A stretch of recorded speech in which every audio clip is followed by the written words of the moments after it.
Welcome, everyone. I'm Brian. If you're new here, this is the most pro-Trump radio show in America. No doubt about it. We're live every morning, 6 to 9 a.m. Eastern. So if you love Trump, you're going to love the show. If you don't love Trump, you will if you subscribe and follow long enough. All right? My name is Brian Craig. The Steve Kane Radio Show is the name of the show.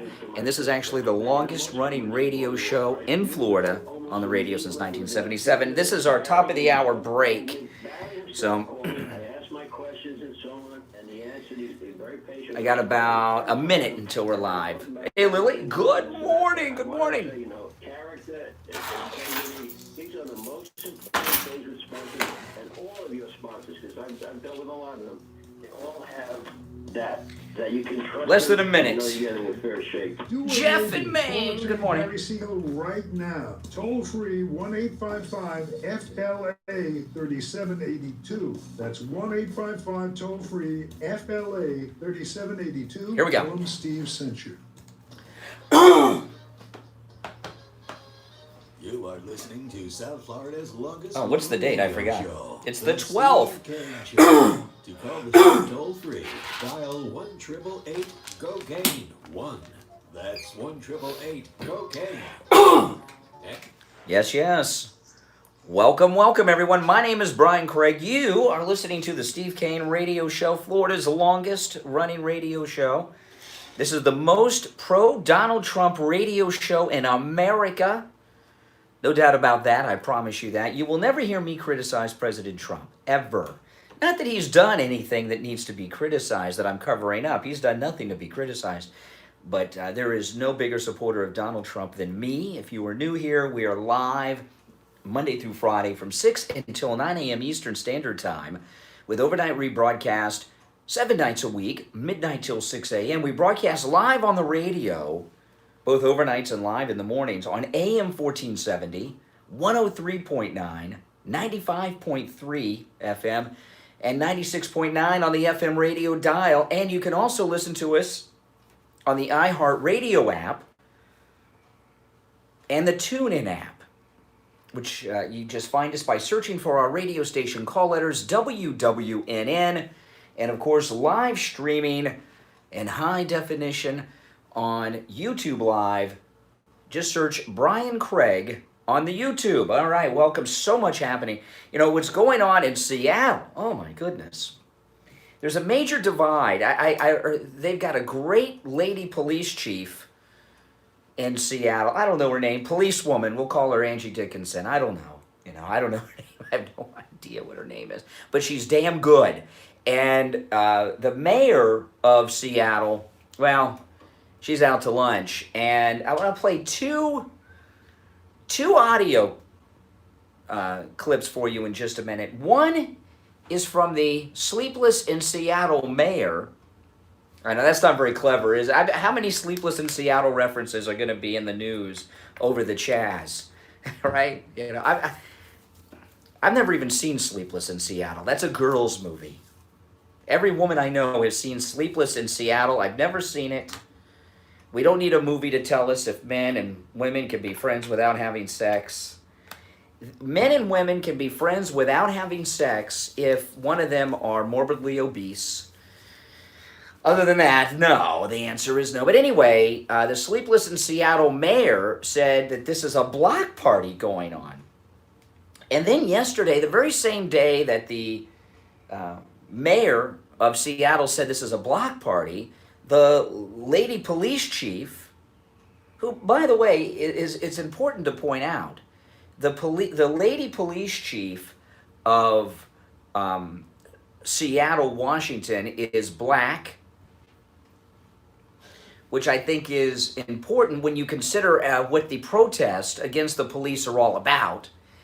But the police chief of Seattle, the black female police chief of Seattle, issued a video message to her officers yesterday that was leaked out to the world, which I'm going to share with you.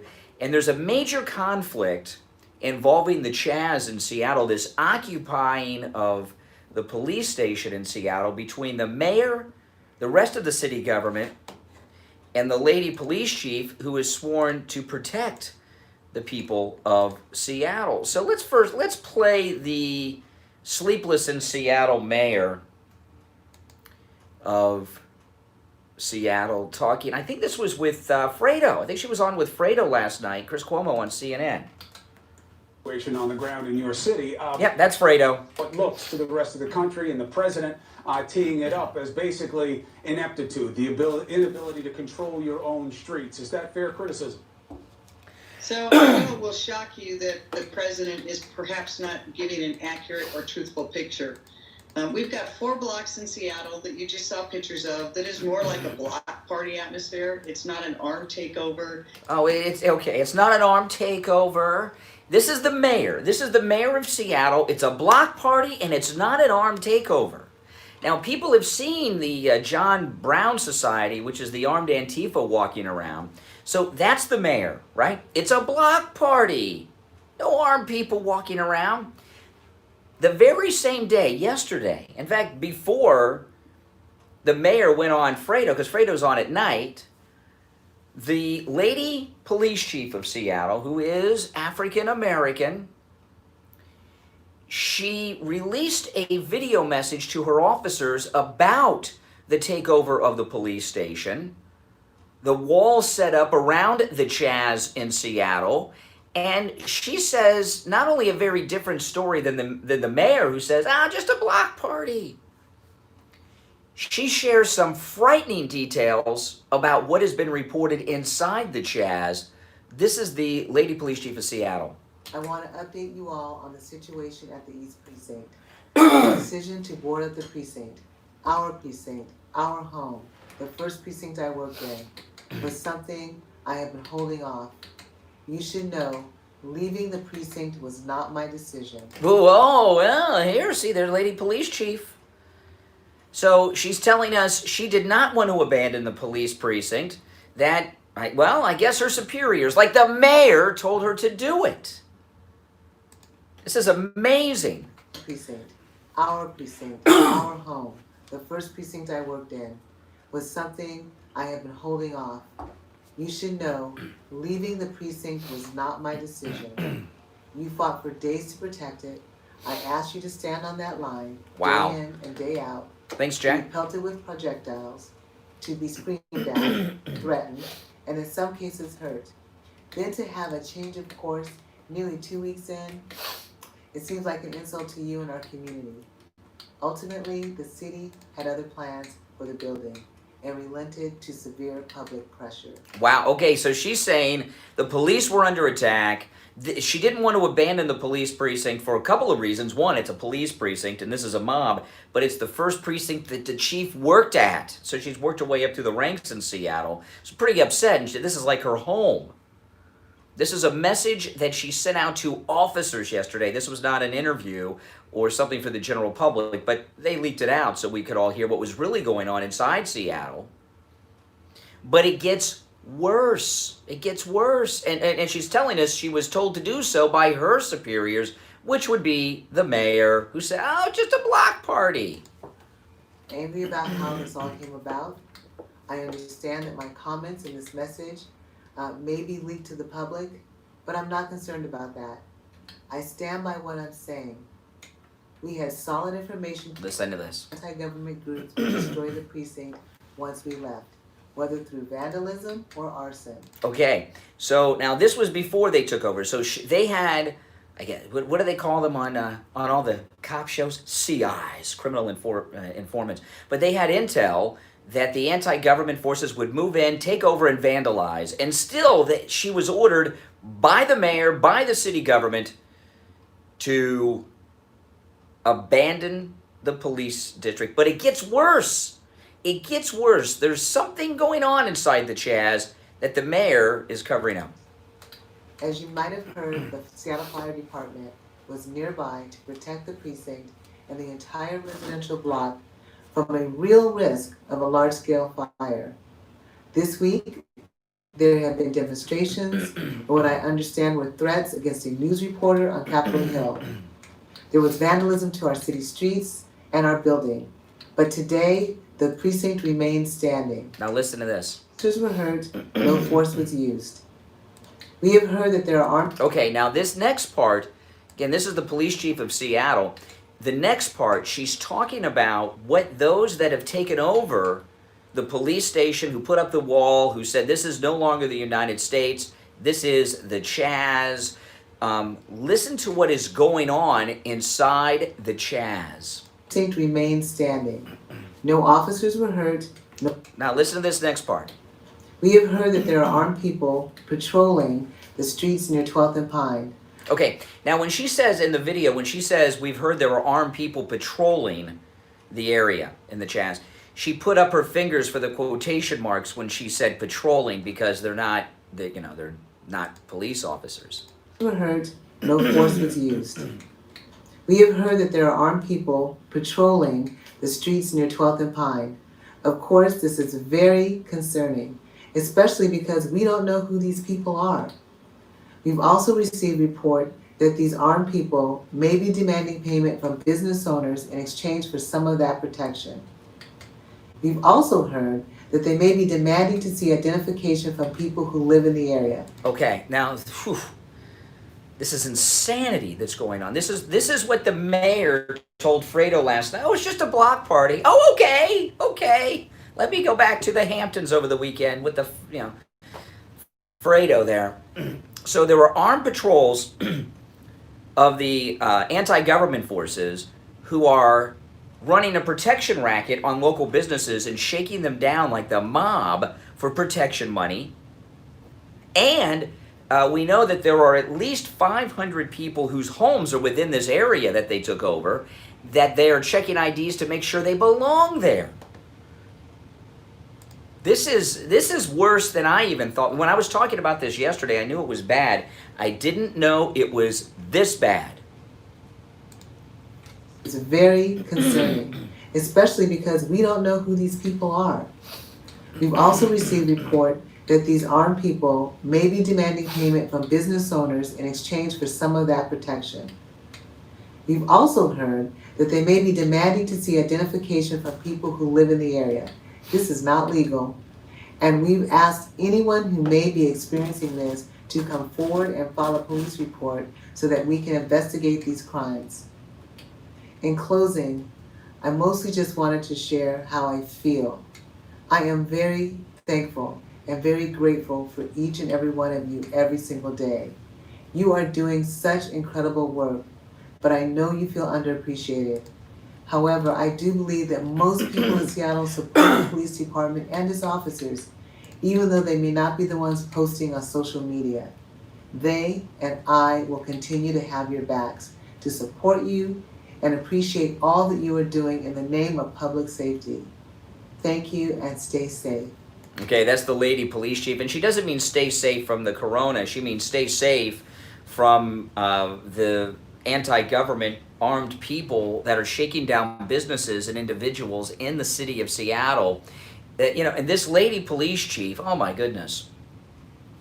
What a terror. There's terror going on inside this district in Seattle, the Chaz. And this police chief, you can tell by listening to the police chief, she recorded this for a very good reason, not just for the morale of the officers. She wanted this to be leaked around America because yet again, the president is right. No matter what Trump says or does, and you think, oh my goodness, I can't believe he said that, I can't believe he tweeted that, I can't believe he did that, he's always been proven right. And there are American citizens in Seattle who are being terrorized by vigilantes, anti-government forces that are armed. There are businesses inside Seattle that are being shook down for protection money from these leftist, anti-government armed people inside, and they're basically being held prisoner. Now, what to do about that? We don't want another Waco. I understand that, but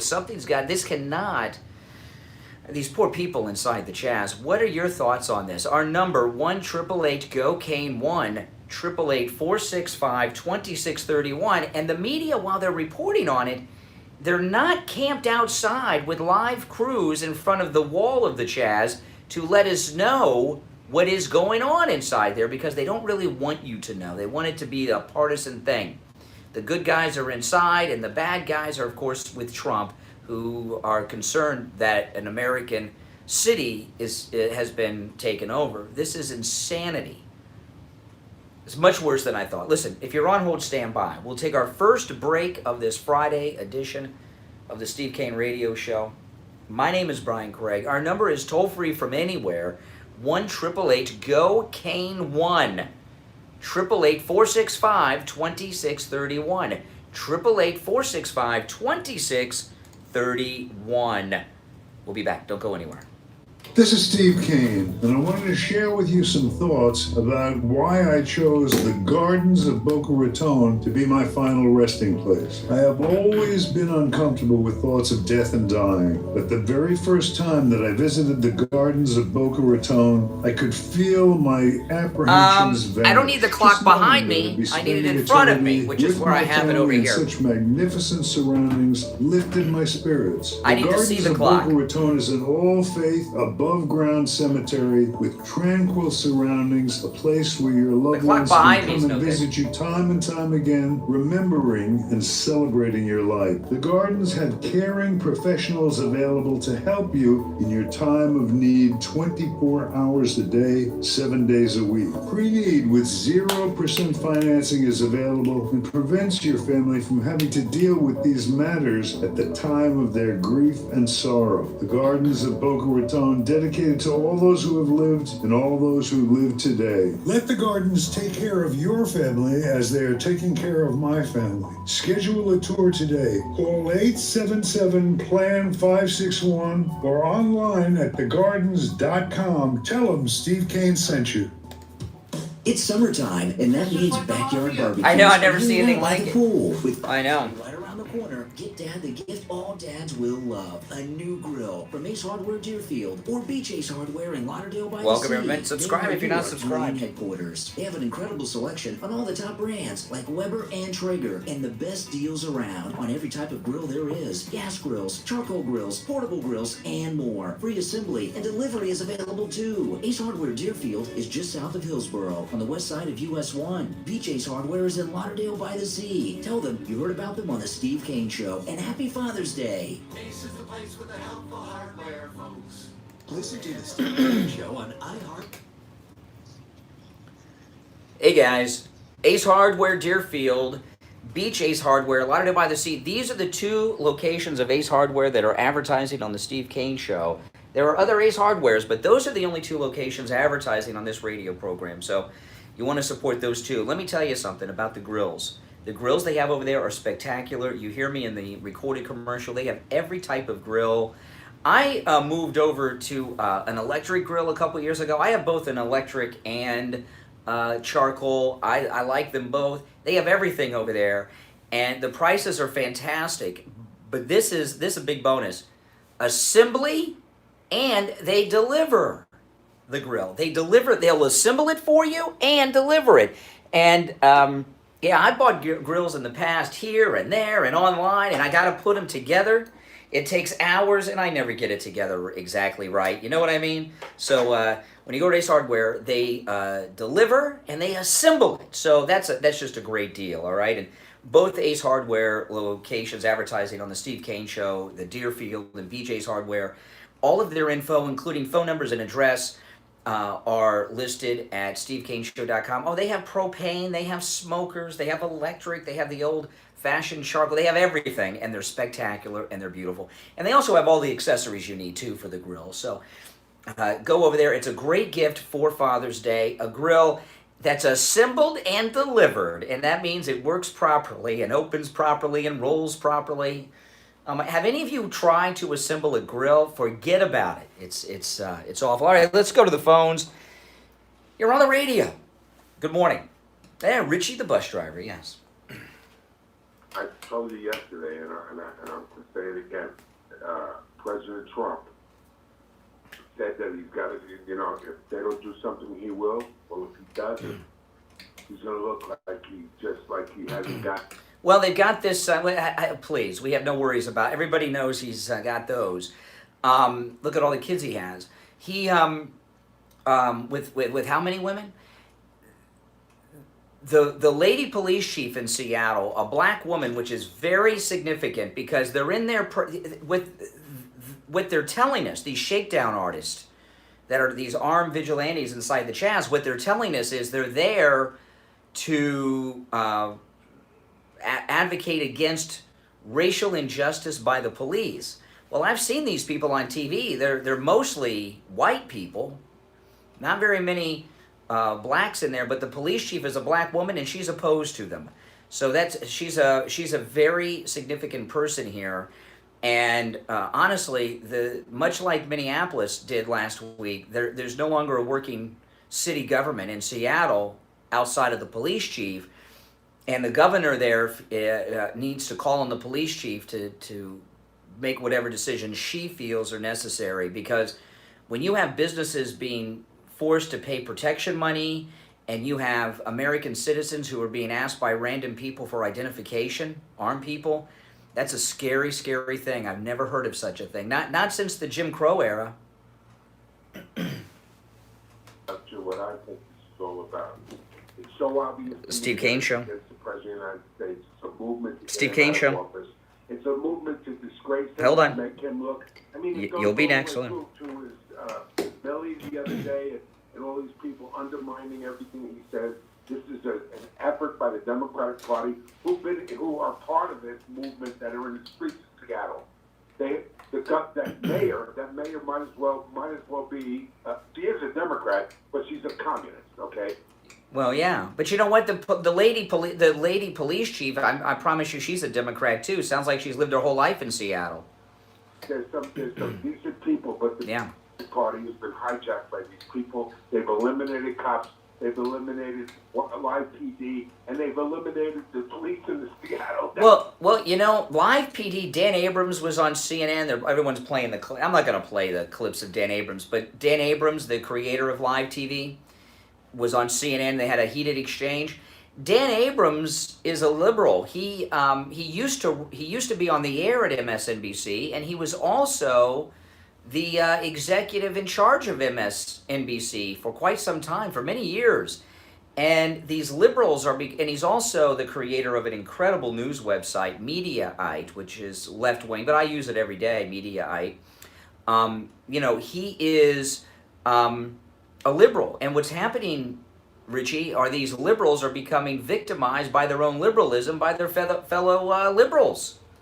They're eating each other up. But yeah. The matter is that they've eliminated. I mean, Live PD is not yet. Dan Abrams is as liberal gets. But they do not want. Listen, the movie industry, the television, they don't want people to see police. They want the image of police, the messaging. Yeah. That police are these guys with helmets and riot shields with bats. They don't want you to see live, unedited police and criminals so you can see who really are the good guys, because they're trying to reshape the American mindset that the good guys are the criminals. Yeah. Yeah, the Paw Police or whatever, the dog cartoon, yeah. And Legos, they take the police and the police station off. I mean, this is out. Oh, they did away with the Lego police station set? Oh my goodness. Yeah, they did away with that too. So the bottom line is this: this is the Democratic Party of today, and I was watching an ex-FBI guy, a guy that's been doing this for years. He said, if you let this go, this has got to be stopped at this time, not in because it's going to spread. Wait, you're talking about Seattle? Yeah, the situation in Seattle is worse than I thought. When I heard that, because the media aren't doing their job, and the lady police chief, when she talked about what the armed patrols are doing, it's worse than the mafia. And the reason that it's worse than the mafia, when they were doing these types of things, is because they were doing it on the down low. They're openly doing it, walking the streets with open weapons. Yeah, and maybe they probably have the dreaded AR-15s too. They do AR-15s. It's just ridiculous, and. Well, no, it's frightening, man. It's frightening, and I've come to a big realization about. Well, I'll tell you guys later about my realization. But Richie, I got to run. But thanks for the call. All right, you're on the radio. Good morning. Well, President, good morning. morning to you. Yeah, you got to speak up. Speak up a little bit, okay? Speak up. All right. Well, yeah, I'm saying you're having a wonderful show, man. I like your show. Well, thank you. I must also tell you, I'm a black voice. I can tell you. You're also island background. Republican, conservative Republican. I can tell you that. That's because you're from the islands. Which island are you from? Jamaica? Yeah. Well, hey, I know. Listen, you find, no. It's true. We've seen this for years. When you meet island people, whether they're from Jamaica, the Bahamas, the Virgin Islands, always conservative Republican. But when you have kids, your kids become Democrats because they get the African American experience in the public education system of the United States. But I rarely do you meet someone who's black from the Caribbean who's not a Republican. You know that. That's a fact. Yeah. That's a fact. And the thing about it, when they go to school here now and they start getting indoctrinated, and because they're black, and because the consensus is if you're black, you should be a Democrat. Yeah. Buy into it. And if you don't steer them right, they'll fall right into that trap. Well, just remember this. Harriet Tubman, every slave that she rescued from a plantation, she rescued from a Democrat, right? And took them to the safety of Republicans in the North. Harriet Tubman. So just remember that. The Democrats are the oppressors, and they don't want black America to see the light. They want to keep them in darkness. And there's times when I take the time out to tell people, to point the facts out to them. Because 9 times out of 10 when I'm out, people walk up to me and they're like, oh, that man Trump. And I was like, what's wrong with him? He's one of the greatest presidents. Yeah. Come around. I know that. Yeah. Candace Owens, she has a new book coming out. It's not out till September, but you can pre-order it now. You know who Candace Owens is, right? And her new book, the title of her new book is this is a great title. Listen to this. This is Candace Owens' new book, Blackout: How Black America Can Make Its Second Escape from the Democratic Plantation. That's the title of the book. It's a great title. Very controversial. Very controversial, yeah. And sometimes, I worry for her because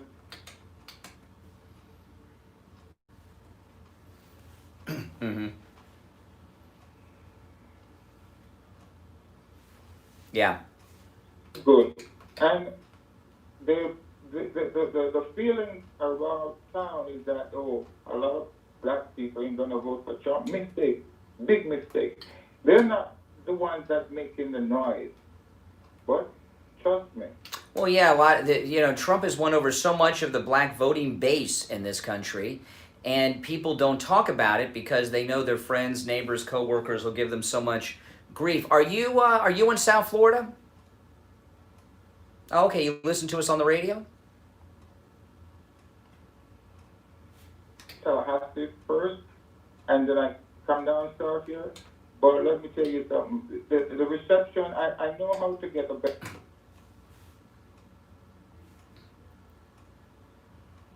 Well, that's good. Wake me up in the morning. That's great. And sometimes I even listen to it going to bed. A lot of people, I meet people all the time that listen to the live show in the morning and also listen to the overnight rebroadcast. Absolutely. Yeah. All right, hey, listen, thanks for the call. Welcome as a caller to the program. I got to run for a break, but take care. All right, let's take that break for the bottom of the hour. I'm Brian Craig. This is the Steve Kane Show. Don't go anywhere. Steve Kane, I'm sitting here with my good friend and my attorney, Barry Siegel of the Siegel Law Group. Barry, you offer a service called Elder Law. And since I'm getting up there in years, I'd like to find out exactly what that is and when and if I need it. Steve Kane Show. Steve Kane Show. Elder law, think of it as you're still with us? Oh, protection. my goodness. All right, hold on. as we age and get into our retirement years, the number one concern or threat to our assets is the cost of long-term care. Loses it, claimed. Care either at home, in an assisted living facility, or in a nursing home can be very, very expensive. And it can eat away at your assets. It can even deplete your assets to nothing. Imagine if you lose all your assets, you have to go into a facility and your spouse at home has nothing left. Or you may end up not having any assets left to leave to your loved ones. So with elder law, we are able to look at different government benefits that may be available to you or your spouse, such as Medicaid or veteran benefits. Welcome, everyone. If you're not subscribed, please subscribe and click that notification bell too. Okay? If you don't, I appreciate it. We help people who may not be eligible at this point become eligible so that they can protect their assets for themselves, their spouse, and their loved ones. Well, it sounds like a really great idea. I suggest you call my attorney, Barry Siegel, and he will be glad to set up an appointment and explain everything to you in even more detail. His number, toll-free, 1-855-FLA-3782. Mention that you heard it on the Steve Kane Show. Nope. Hit the wrong button. Steve Kane Show, live in Morning Hit the wrong Drive button. on 1478. Oh, boy. Hit the wrong button. Hit the wrong button. It happens sometimes. Even me. Okay, welcome back, everyone. I'm Brian Craig.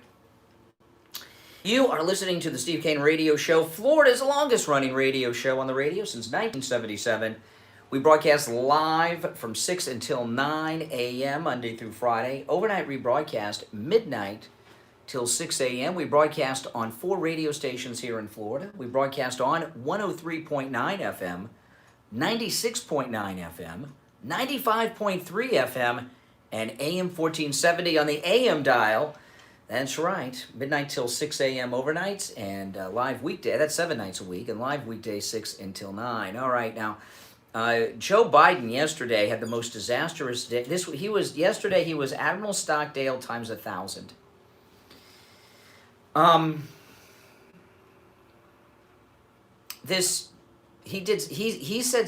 He made the most insensitive comment towards African Americans that I've ever heard a politician make that was running for president.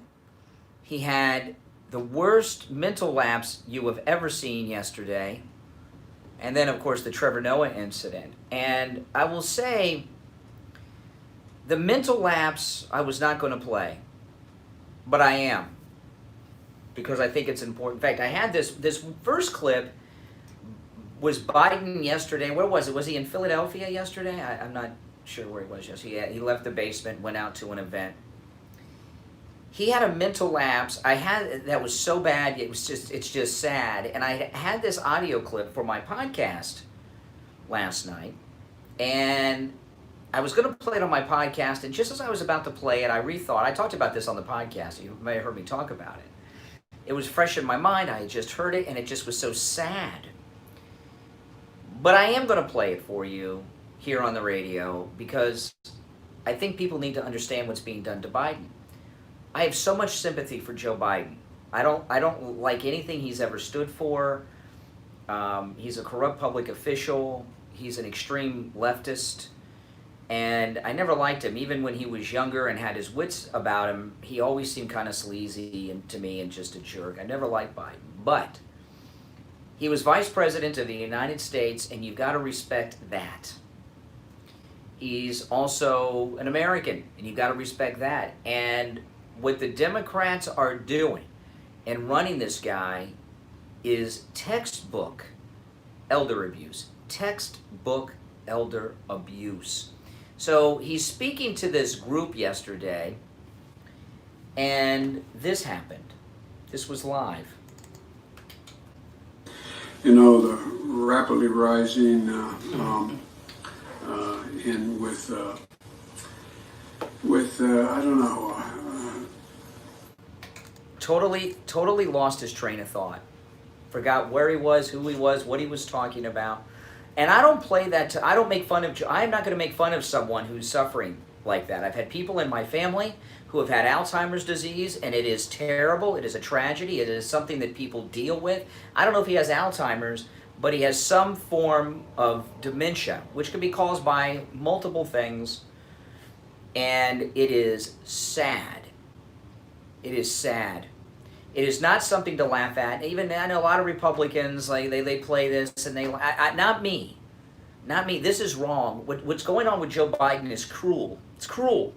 And those around him, both the Democrat Party and his own family, need to pull him the hell out of this race.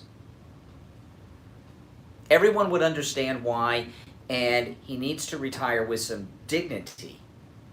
I've never seen something like this happen to someone before. And Admiral Stockdale, if you don't remember the Admiral Stockdale incident and story, I'm not going to go through the whole thing, but if you want to look it up on YouTube, he was the vice presidential running mate of Ross Perot back in the 92 election, and he had a senior moment during the vice presidential debate. It was nothing compared to what happened to Biden yesterday with that. It's not right what they're doing to Biden. And the media, you hear about fake news and everything all the time. The media are allowing this and covering this up. This is wrong. And, you know, Ronald Reagan, you know, and Charlton Heston, when they had, both of them had some senior slippage, and President Reagan had Alzheimer's disease, and he wrote a letter to the public and retired from public life. The left at the time were speculating that in his last year or two of his presidency, he had Alzheimer's in the last couple years of his presidency. Remember, there was that controversial book by Morris, who wrote the Teddy Roosevelt biographies, called Dutch? And it was very controversial because he wrote about President Reagan's Alzheimer's, and it was a big topic. And the left, the Democrats, the media talked about how irresponsible it was. He had the early onsets of Alzheimer's disease in his final year or two of the presidency. Remember, there was a lot of discussion at the time, whether or not it was true or not. There was a lot of discussion of how inappropriate it was for the Republicans to allow that. Well, this guy hasn't even made it to the presidency yet. And he's been under complete rest at home in the basement for 3 months or so, and he's declined a lot. A lot. And where is the AARP? Where are the Alzheimer's organizations? There are advocate organizations for seniors. Where are the medical experts on TV talking about the mental condition of Biden? Where are family rights activists out there talking about elder abuse? Am I the only one you've heard talk about elder abuse? And again, I'm not making fun or anything. This is awful. This is awful what's going on. And how many of you have had people in your family in similar situations, and they put him up there running for president to look like this each and every day? It's awful. Now, with that being said, he said something yesterday before he had the mental lapse that was the most insensitive comment a presidential candidate has ever made towards African Americans in the modern era. This clip, this is Joe. Well, let me take our last break, and then I got a couple sound bites of Biden yesterday. Let's take our break, and then we'll get to that when we get back. My name's Brian Craig. This is the Steve Kane Show. Don't go anywhere. Stuck in your home, and the dog days of summer are coming. It's already happening on the hot days in the late afternoon and early evenings. Your air conditioner is running more and more, and may even run constantly, struggling to keep your home cool and hold the temperature that you have it set on. And in some homes, it can't even keep up, losing the battle. No, I haven't been on Periscope in a couple of years now. Your electric bill is I love Periscope. Or even triple. Here comes summer. The cure is reflective and/or blown insulation. Stop the heat gain and cut your electric bill up to 35% off. That's right. Act now and get the pandemic special. Our off-season sale. Act now. Save 50% on reflective and/or blown insulation and cut your electric bill up to 35%. Call Scott from CutMyKilowatts.com at 954-939-1500. You can subscribe here, Daniel. 954-939-1500. Periscope is the dark web, Put your man. house in the shade today. It's summertime, and that I was means so glad to backyard get out of that. barbecues and hanging out by the pool. With Father's Day right around the corner, get Dad the gift all dads will love: a new grill from Ace Hardware Deerfield or Beach Ace Hardware in Lauderdale by the Sea. They are your grilling headquarters. They have an incredible selection on all the top brands like Weber and Traeger, and the best deals around on every type of grill there is: gas grills, charcoal grills, portable grills, and more. Free assembly and delivery is available too. Ace Hardware Deerfield is just south of Hillsboro on the west side of US 1. Beach Ace Hardware is in Lauderdale by the Sea. Tell them you heard about them on the Steve Kane Show, and happy Father's Day. Ace is the place with the helpful hardware, folks.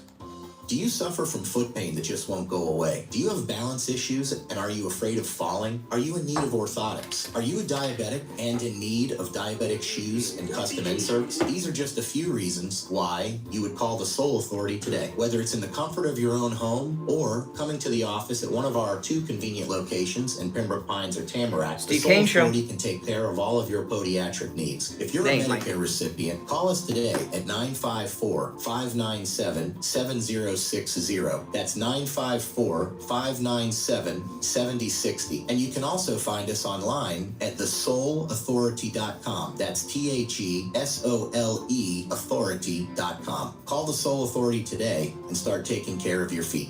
Listen to the Steve Kane Show on iHeartRadio. Welcome back, everyone. My name is Brian Craig. This is the Steve Kane Radio Show. You're on the radio. What's your name? Where are you calling from?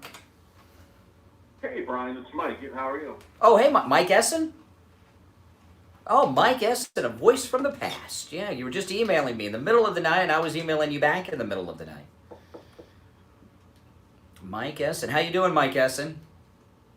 I'm very good. I'm doing excellent. I'm even amidst all the civil unrest and COVID, living around like people in Michigan and Illinois who have tyrants for governors. But I want to talk about what you were in Seattle, as you were talking. The Chaz, yeah. The Chaz.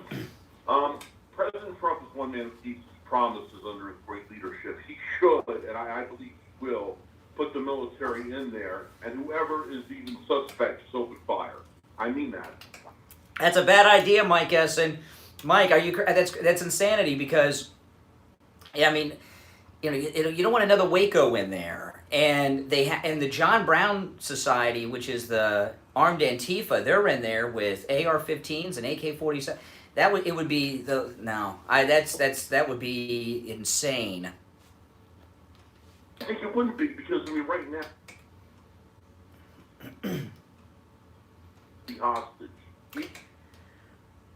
Well, what I would do if I were, the lady police chief up there who's appalled by this, I played did you hear the audio of the police chief I played?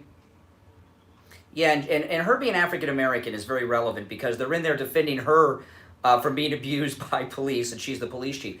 I've seen the video, and most of these look like a bunch of out-of-work Starbucks baristas, the guys in there, most of them.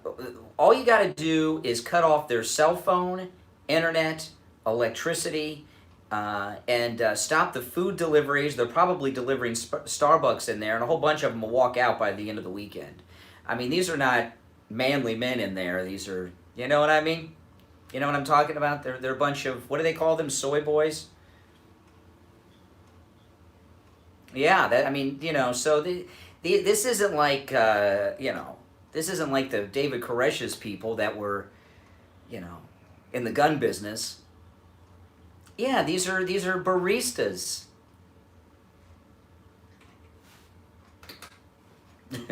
Biden, it is cruel what they're doing to him, but I'm not worried because I think Trump's going to take 40 states at least. 40 states. If it wasn't for the mail-in ballot and the Democrat voter fraud, I think he could take 49. I think Trump is more popular than people ever dream. A good gauge of Trump's popularity is Biden.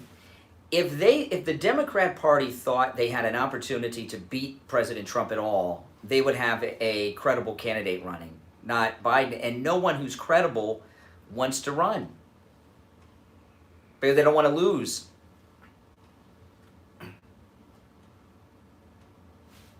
Unfortunately, the candidates have their own. Oh, I know. I've seen people on Twitter, they're at a Trump rally, and they say there's more men in line for the urinal in the men's room at a Trump rally than at a Biden event. And now they're talking about defunding the police. I thought that and the Green New Deal are the most insane ideas of my life. I think it's going to hurt them across all the congressional races. Not all, but most congressional races. We're going to keep the Senate. And it's just going to be, and if any, and the economic news has been incredible. And if anybody can bring this country back economically. Have you been to a Trump rally?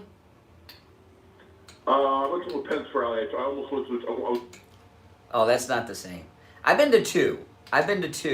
And you know, it's a great experience. But at the last Trump rally I went to was in Sunrise, and it was the week of Thanksgiving.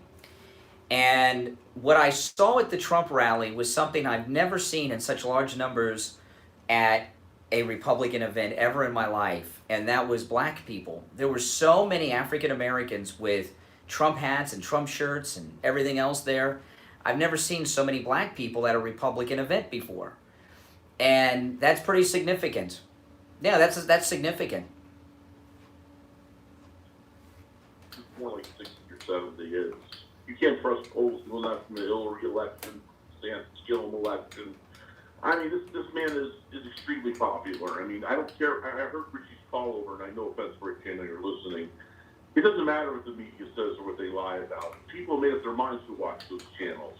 They know people have food on the table, and that's what matters. Yeah, I know. Hey guys, now listen, Mike Essen, a lot of you remember Mike Essen. He was with us years ago on the show, and he has a podcast, The Mike Essen Show. If you Google Mike Essen Podcast, it'll come up on your search engine. Mike Essen Podcast, it'll come right up if you Google it. Pretty good show, get some pretty good guests. You had Oliver North on recently. Well, I'm sure like it's many, because I've told this story so many times. You know, I would not be here today if it were not for Oliver North. I never told you the. Yeah, Oliver North was my Oliver North was my father's lieutenant in Vietnam, and when my dad was shot 2 years before I was born, Oliver North picked him up and carried him from the rice paddy to help and saved my father's life 2 years before I was born. So if it wasn't for Oliver North, I wouldn't be here jabbing right now. I would never have been born. I know, Oliver North. So, you know, what do you think's going on here with, President Trump? It's amazing. People think Ronald Reagan had it tough. You know, they've had, what the president has gone through just this year, impeachment trial, global pandemic, 35 million unemployed. And now they got this business going on. Have you ever seen this is like 1968 times 1,000 what's going on.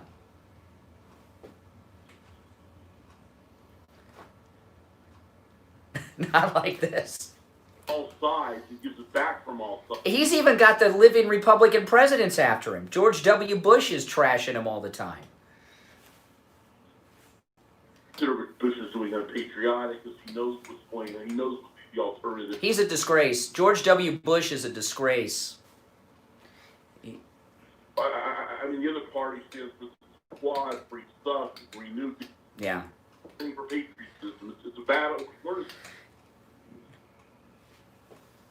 Well, what's going on in Seattle, I find it very interesting that what's going on in Seattle, that the national media are not camped out outside the wall, broadcasting live. They really don't want you to know what's going on there in Seattle. And they want to go with the mayor's narrative that it's a block party, and that's just not the case. What's going on in Seattle is, I don't see it spreading to other cities. I don't think other, city council person over there actually gave them the keys, literally, physically gave them the key. You're not going to find other governors and mayors going along with this. Even in New York City, Cuomo and de Blasio wouldn't even stand for something like this. The occupation of a neighborhood and a police precinct, it's unheard of. Every time I see something going on, I always say never thought I'd see this, but they wouldn't permit that whatsoever. No, I mean, that mayor should be recalled or thrown out of office. Well, what really should happen, the way this should be handled is it should be handled by the Seattle police chief because she wants to do something. So what really could happen is the attorney general could send an FBI advisor to go and consult with her and let her take the lead, because what the left want out of this is they want another Waco Ruby Ridge situation. And you can't play into their hand on that. It's got to be handled by the locals. One of the big mistakes that they made in Seattle was putting this wall in there, holding business owners, and there's 500 residents whose homes are in that area, holding them hostage and taxing them and forcing them at gunpoint for protection money. So the people, the actual people of Seattle are pretty pissed off, I think, you know, and you just don't want to have another Waco, because that's what would happen. I'm telling you, and that's what they want to happen.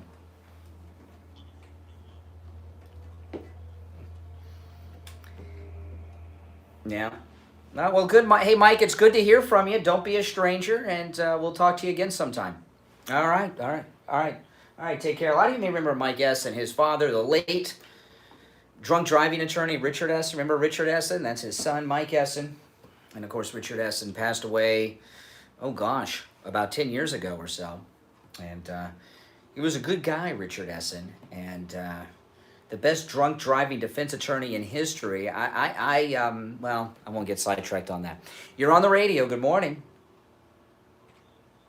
It's like the beginning of ISIS. They're trying to make...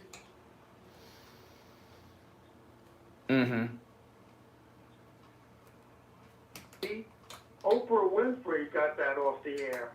Well, what I'm wondering about Live PD, this is what I'm wondering about Live PD, okay? It's been canceled, but that show's been on for years. There's got to be a couple thousand episodes of it. Are they pulling it permanently from syndication? I doubt it. Maybe temporarily, but not long term. So while new episodes of Live PD have been canceled, those reruns have got to be around. Same with Cops. Cops has probably 10,000 episodes in syndication. The networks. She owns Discovery and A&E. She owns... Does she really? I had no idea. She had that meeting the two nights. What are our demands now? Her and Stacey Abrams. But Oprah Winfrey owns those stations. She's a liberal. Well, you know, as I was saying to a caller earlier, Dan Abrams is the one that's the Live PD creator. He's a big liberal. He used to run MSNBC. And what's happening is these liberals are being taken down by other liberals. They're only punishing their own people. You understand what I mean? Whether it's the looting that went on last week, or shutting this TV show or that TV show off, they haven't shut off anything that's conservative. They've only been hurting their own people, like when the governor of Michigan.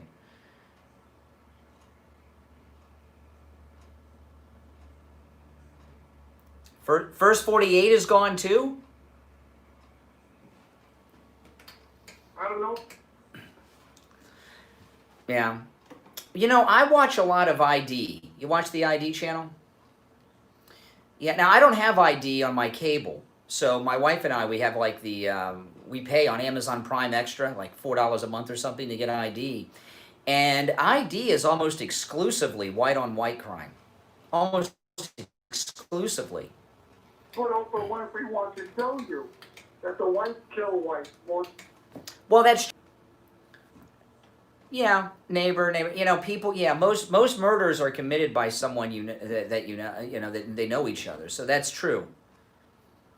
I feel bad about Live TV going off the air. Those are all the good cops in our country, and that's painful. Well, it's not just that. I mean, you know, listen. I was talking about this yesterday. Production for television and movies in Hollywood stopped 3-4 months ago because of the coronavirus, and so the new season of television shows is being severely delayed. They're still not filming. The new next year's police series on television and police movies, you're going to start to see a new narrative. The bad guys are now going to be the cops and everything. Everything. I think in a couple days we're going to have theaters open here in South Florida. Which one is that? where he's 50 pounds heavier. No, I know nothing about it. I don't know. I don't really go to the movies too much. I'm not a real, movies. Movie theaters will be open here in South Florida this month. I really don't follow movies. Kevin Bacon has a new movie coming out. What's that one?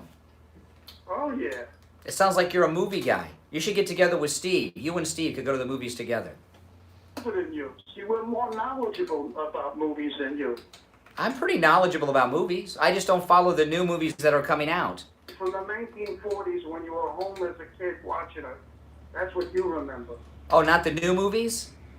Well, I'm too busy to worry about movies coming out. I'm too what? Scared to go sit in a movie. Why would I be scared? Well, because of the virus. Movie theater attendance has been so low over the years. They've been social distancing at the movie theaters for about 5 years. Oh, no. Depends on when you go. Every night. When no virus. No. Go to the movie. No, I'm not afraid to go to the movies. I just don't really get... If there's a new Star Wars movie coming out, you'll catch me in the theater. Hey, you're looking too cheap. I'm too cheap? Yeah, I think the movies are overpriced, yeah. Yeah, you take your family to the movies, it's $100. Well, that's true. How about a ball game? Cool. Exactly. So, things come on demand so quick. I get it for $6. All right, take care, man. Yes, I'm cheap. I'm uninformed. You have any other comments about me? You say I'm cheap, I'm afraid, I'm uninformed. Oh, he hung up. Okay. Oh, my goodness. That's my biggest fan. All right. It's a minute after 7 o'clock in the morning. I'm Brian Craig. This is the Steve Kane Radio Show, Florida's longest running radio show. We'll be back. Don't go anywhere. All right? Right after this. Attention seniors over the age of 65. In this unsettling time due to COVID-19, if you have recently lost your job or been forced into retirement and want to learn about all of your Medicare health insurance options, call Debbie and her team at I Will Advisors, 954-753-8080 for a free review of your existing health insurance plan and to receive a free no-obligation education on all of your Medicare options. I Will Advisors are carrier neutral, which means they don't just represent one insurance carrier, they represent all major national carriers and will guide you through the confusing process to find the right plan for your particular needs. Free of charge. Call Debbie and her team right now. 954-753-8080. 954-753-8080. 95.3 FM, 96.9 FM, 103.9 FM, and AM 1470 WWNN Pompano Beach is the Florida Money Talk Network. This is Steve Kane. I'm sitting here with my good friend and my attorney, Barry Siegel of the Siegel Law Group. Barry, you offer a service called elder law. And since I'm getting up there in years, I'd like to find out exactly what that is and when and if I need it. Sure, Steve. That's how it is. Think of it as people asset feel protection. Now, entitled as to we insult you. age and get into our retirement years, the number one concern or threat to our That's life. assets is the cost of long-term care. Care either at home, in an assisted living facility, or in a nursing home can be very, very expensive.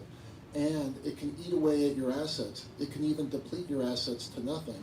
Imagine if you lose all your assets, you have to go into a facility and your spouse at home has nothing left.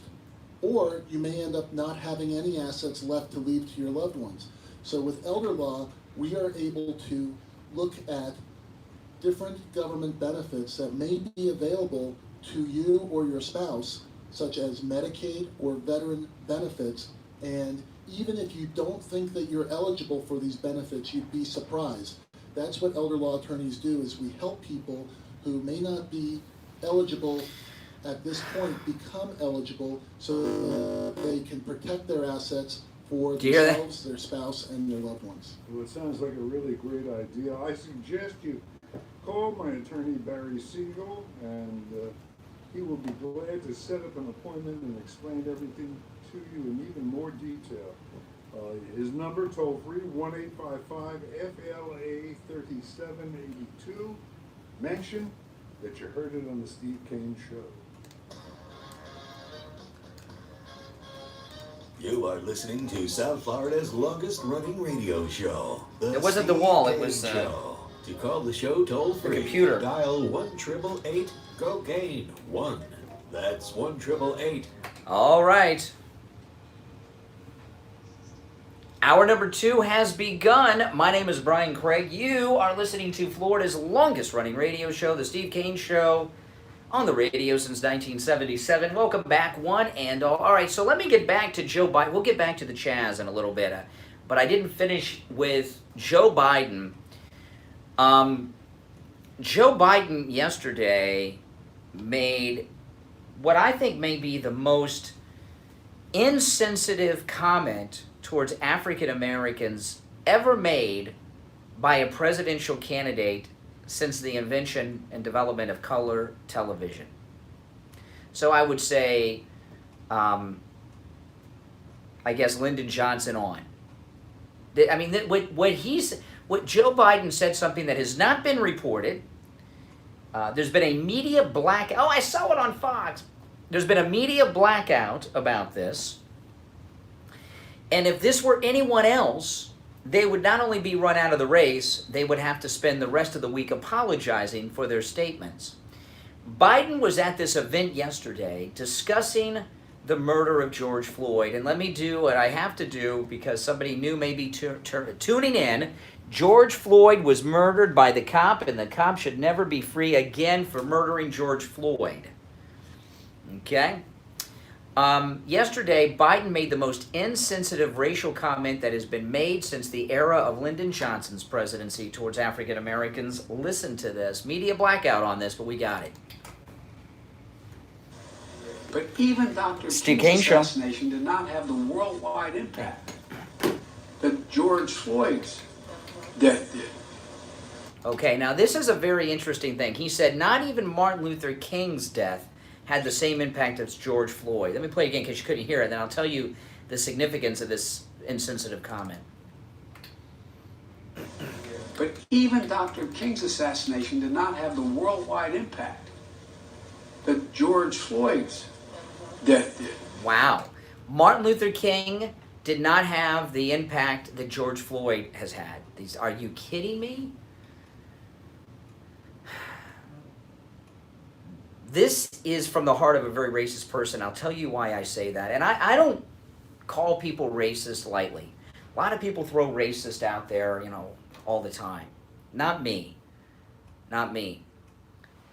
Why do you think Joe Biden says this specifically? I'm going to tell you in a minute. Why does Joe Biden say that the death of George Floyd had a greater worldwide impact than the death of Martin Luther King? Why do you think Biden said that?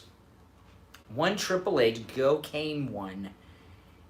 I'm going to tell you why in just a bit, but if you got some ideas, 1-888-465-2631. Let's go to Mike in Louisiana. Hey, Mike.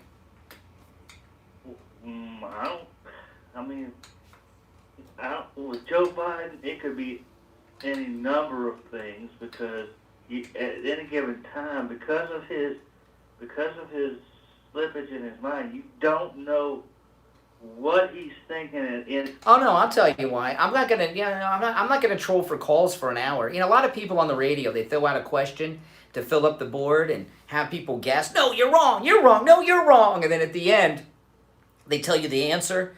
Even if somebody guessed it right earlier, they'll come up with a new answer. That's no talents and gimmicks to get through shows that have nothing to say that are killing time. There's a very specific reason Joe Biden said this, and I'll tell you why. Let's play it one more time. Dr. King's assassination did not have the worldwide impact that George Floyd's death did. Okay. The reason that Joe Biden says that Martin Luther King's death didn't have the same impact as George Floyd is because he's an old-time racist who was in league with, who was brought up through the ranks of politics by segregationists, and he hated Martin Luther King, as did those senators that took him under their wing and raised him up to be a United States Senator. Joe Biden was in the anti-Martin Luther King group of the Democrat Party back back in 1968, okay? So he didn't respect Martin Luther King. He thought that he was doing no good. He thought Martin Luther King was doing terrible things. And now it's a different time and a different era and everything. So that's why. Because when Martin Luther King was assassinated 3 years before I was born, but Joe Biden was a grown man. He was an adult in 1968. And he felt that Martin Luther King was an agitator who was causing problems. He viewed Martin Luther King the same way that people today are viewing the Antifa around the country. And he thought at the time that Martin Luther King was causing all kinds of problems. That's why.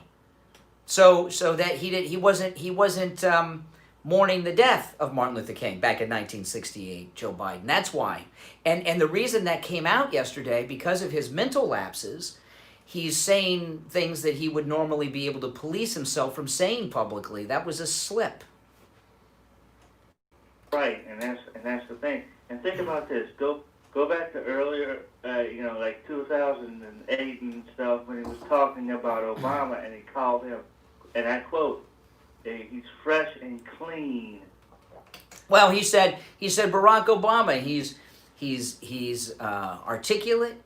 He's clean. Someone should write a book about him. He thought it was so unusual to have an articulate black man who's clean that someone should write a book about that individual because it's such a rarity. That's what that says. That's crazy. That's where someone should write a book about him comes from.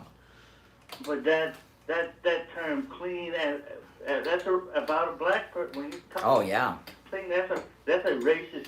Yeah, and I remember Al Sharpton was flipping out over that. Now Al Sharpton, he's all buddy with Biden this week. And I remember when Biden made that racist comment about Senator Obama at the time, Al Sharpton was flipping out on TV about it. Rightly so. It was one of the few times he was... By the way, did anyone see the TikTok video of Al Sharpton getting on that private jet yesterday?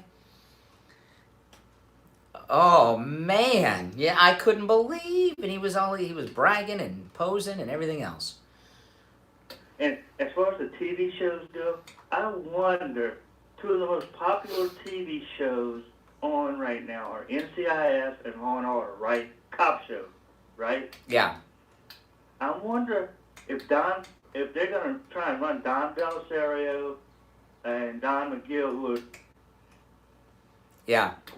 is the Law and Order guy, out, or try to get them to change their shows. Yeah, they'll probably come out with a new spinoff from the criminal's perspective, and how they're the hero.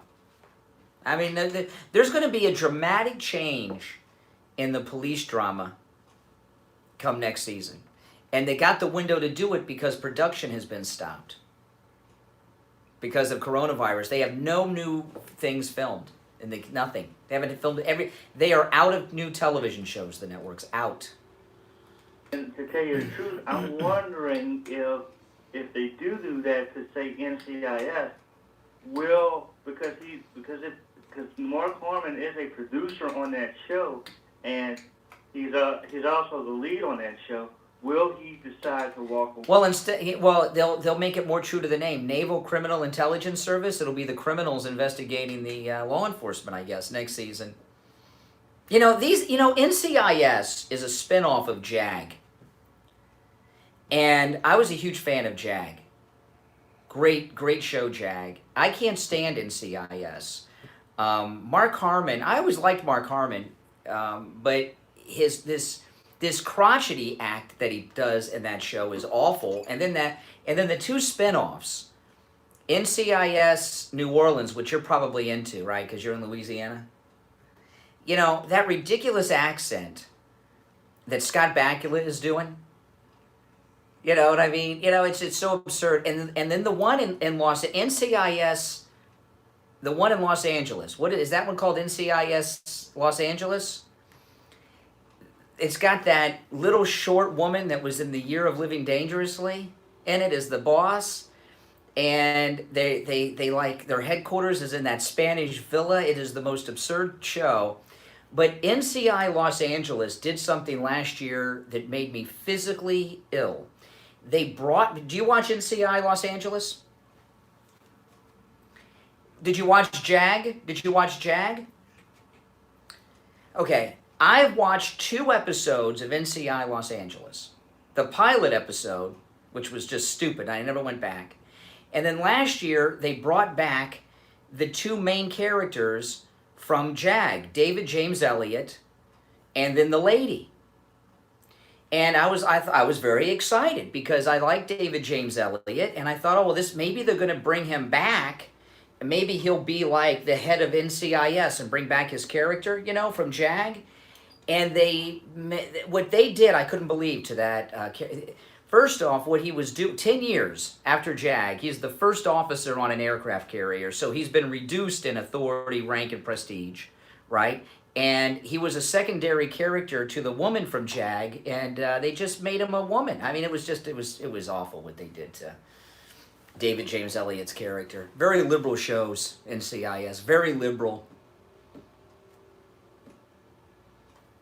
The thing is, with that accent that they gave Bakula, and yeah, but it's the same accent they gave the second in command has. No, the accent that Scott Bakula has in NCIS New Orleans is a very bad fake edition of your accent, because you have a Louisiana accent. Yeah, and he's doing a very bad version of it. Well, the thing is they're trying. You've heard how they treat the Cajun accent. Now I don't have a Cajun accent. I don't have a Cajun accent. It's not like you have a Louisiana accent. You have a very distinct Louisiana accent. I can hear it. I, of course, have no accent. Like the accent that you get when you go to Lafayette, Louisiana. Well, I don't know. You're getting too inside in Louisiana for me. All right, hey, Mike, I got to run for a break, but thanks for the call. Let's take our break for the bottom of the hour. I'm Brian Craig. Oh, no, it's not the bottom of the hour yet. It's only 16 minutes. I'm rushing. I want to... Well, it's Friday, people, right? It's 16 minutes after the hour. I'm Brian Craig. You're listening to The Steve Kane Show, Florida's longest-running radio show. We'll be right back. Steve Kane, and I wanted to share with you some thoughts about why I chose the Gardens of Boca Raton to be my final resting place. I have always been uncomfortable with thoughts of death and dying, but the very first time that I visited the Gardens of Boca Raton, I could feel my apprehensions vanish. Just knowing that I'd be spending eternity with my family in such magnificent surroundings lifted my spirits. The Gardens of Boca Raton is an all-faith, above-ground cemetery with tranquil surroundings, a place where your loved ones can come and visit you time and time again, remembering and celebrating your life. The gardens have caring professionals available to help you in your time of need 24 hours a day, 7 days a week. Pre-need with 0% financing is available and prevents your family from having to deal with these matters at the time of their grief and sorrow. The Gardens of Boca Raton, dedicated to all those who have lived and all those who live today. Let the Gardens take care of your family as they are taking care of my family. Schedule a tour today. Call 877-PLAN-561 or online at thegardens.com. Tell them Steve Kane sent you. Well, in Florida, you can't go under. In Florida, if you go down 6 inches, you're in the water. Friendly Tire. Two ball ties in the back of my Infinity. I call them up, and I always check prices first. Half the price of everybody else. Half the price? And half the price at Friendly Tire. Wow. Half the price, and not only that, his tires, which nobody, the tires I've been looking at, had any mileage guarantee. His is 60,000 mile warranty. So they're not only half the price, the price is good. So you're a repeat customer over there at Friendly Tire. You bought new tires, right? So you bought new tires, because they also sell used tires, starting at just $30 for most sizes. But you bought new tires, and they were half the price at Friendly Tire than at the other tire shops around town. That is phenomenal, and came with a 60,000 mile warranty on the tires. That's great. And of course, Friendly Tire, they never charge you to mount the tire, balance the tire, or dispose of your old tires. The price that they give you. Oh yeah, what was that, Neil? On the road. He said people could have sex again. What about Nigel Farage taking on for radio in the UK? That's right. Freaking believe it. Listen, give Friendly Mike at Friendly Tire a call. His number 954-977-9445. He'll give you a quote right over the phone. 954-977-9445. 9445. I've been up since the beginning of the show too, Sarah. Or you can just stop right in. The address is listed at Linda Hunt, yeah. She played a man in The Year of Living Dangerously with Mel 15th Gibson. Street in Margate, and that's just a little north of Coconut Creek Parkway on the east side of 441 State Road 7. Well, Conservative Doug, thanks so much, and I'm glad you got such a great deal on your tires at Friendly Tire in Margate. Listen to the Steve Kane Show on iHeartRadio. Just search for WW. Oh, yeah, and don't forget, Friendly Tire in Margate, open on Saturday. So if you can't make it in during the week, Saturday's a great time. We have listeners that drive over an hour away each way just to go to Friendly Tire. We had some listeners who drove down for the Steve Kane cruise in November, and when they left the port on their way back home out of Florida, they stopped off and got new tires at Friendly Tire in Margate. Friendly Tire, open on Saturdays as well. Give Mike a call over there for any information. Gives you quotes right over the phone. 954-977-9445.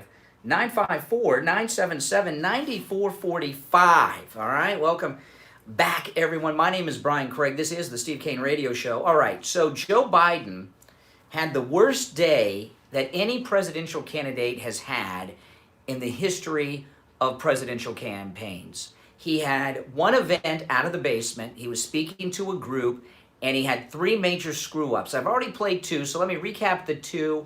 And then he did an interview with Trevor Noah where he really lost his mind.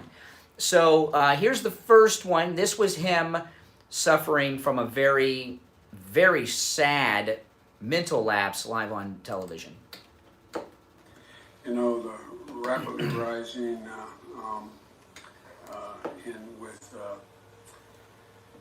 I don't know. Yeah, he forgot what he was going to say. I don't know. He just totally lost his train of thought. Very sad live. That's their candidate.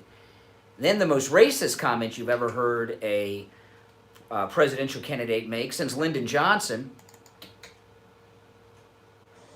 But even Dr. King's assassination did not have the worldwide impact that George Floyd's death did. Wow, and that one really blows my mind because what I told to Mike in Louisiana in the last segment, since he was hanging out with segregationists back in 1968, he did not mourn the death of Martin Luther King, and that was because of his mental lapses. He slipped and told us what he really thought about Martin Luther King, which was typical thought of Democrats back in that era. So then he does an interview with Trevor Noah on The Daily Show, and Trevor Noah, get back to your studio and shave, man, all right? You know, Trevor Noah, I don't know what happened to that show, The Daily Show. I was never a fan of Jon Stewart on The Daily Show. But what happened with Jon Stewart? Why did they fire him from The Daily Show? I don't get it. It was the most politically relevant show out there for the left. And they got rid of it. And then they bring in this guy from South Africa to host the show. And I really, Americans, didn't they learn this from Piers Morgan? We ran Piers Morgan out of this country. Americans don't want to see foreigners come to this country and tell us who our candidates should be and how bad our country is. So they've had Trevor Noah over there. And Biden, yesterday, you may have heard this clip, he was on with Trevor Noah, and he says that President Trump will not leave office when he loses to him, and what's going to happen when he refuses to leave the White House after he's defeated in this election. Have you ever considered what would happen if the election results came out as you being the winner and Trump refused to leave? Yes, I have. I was so damn proud. Here you have 4 chiefs of staff coming out and ripping the skin off of Trump. And you have so many rank and file military personnel saying, whoa, we're not a military state. This is not who we are. I promise you, I'm absolutely convinced they will escort him from the White House with great dispatch. Wow. So Biden believes that the army is going to rise up and remove President Trump from the White House if he refuses to leave. Wow. Wow. Has a candidate had a worse day ever running for president? But you know, what he said there was the most coherent statement he made. Yesterday, the chairman of the Joint Chiefs of Staff made a statement that should have him fired. You know, I like this guy. What's his name? Mark Miley? Whatever his name is. This general chairman of the Joint Chiefs of Staff should not only be fired, he should lose a couple of those stars on his shoulder as he's fired by the President of the United States.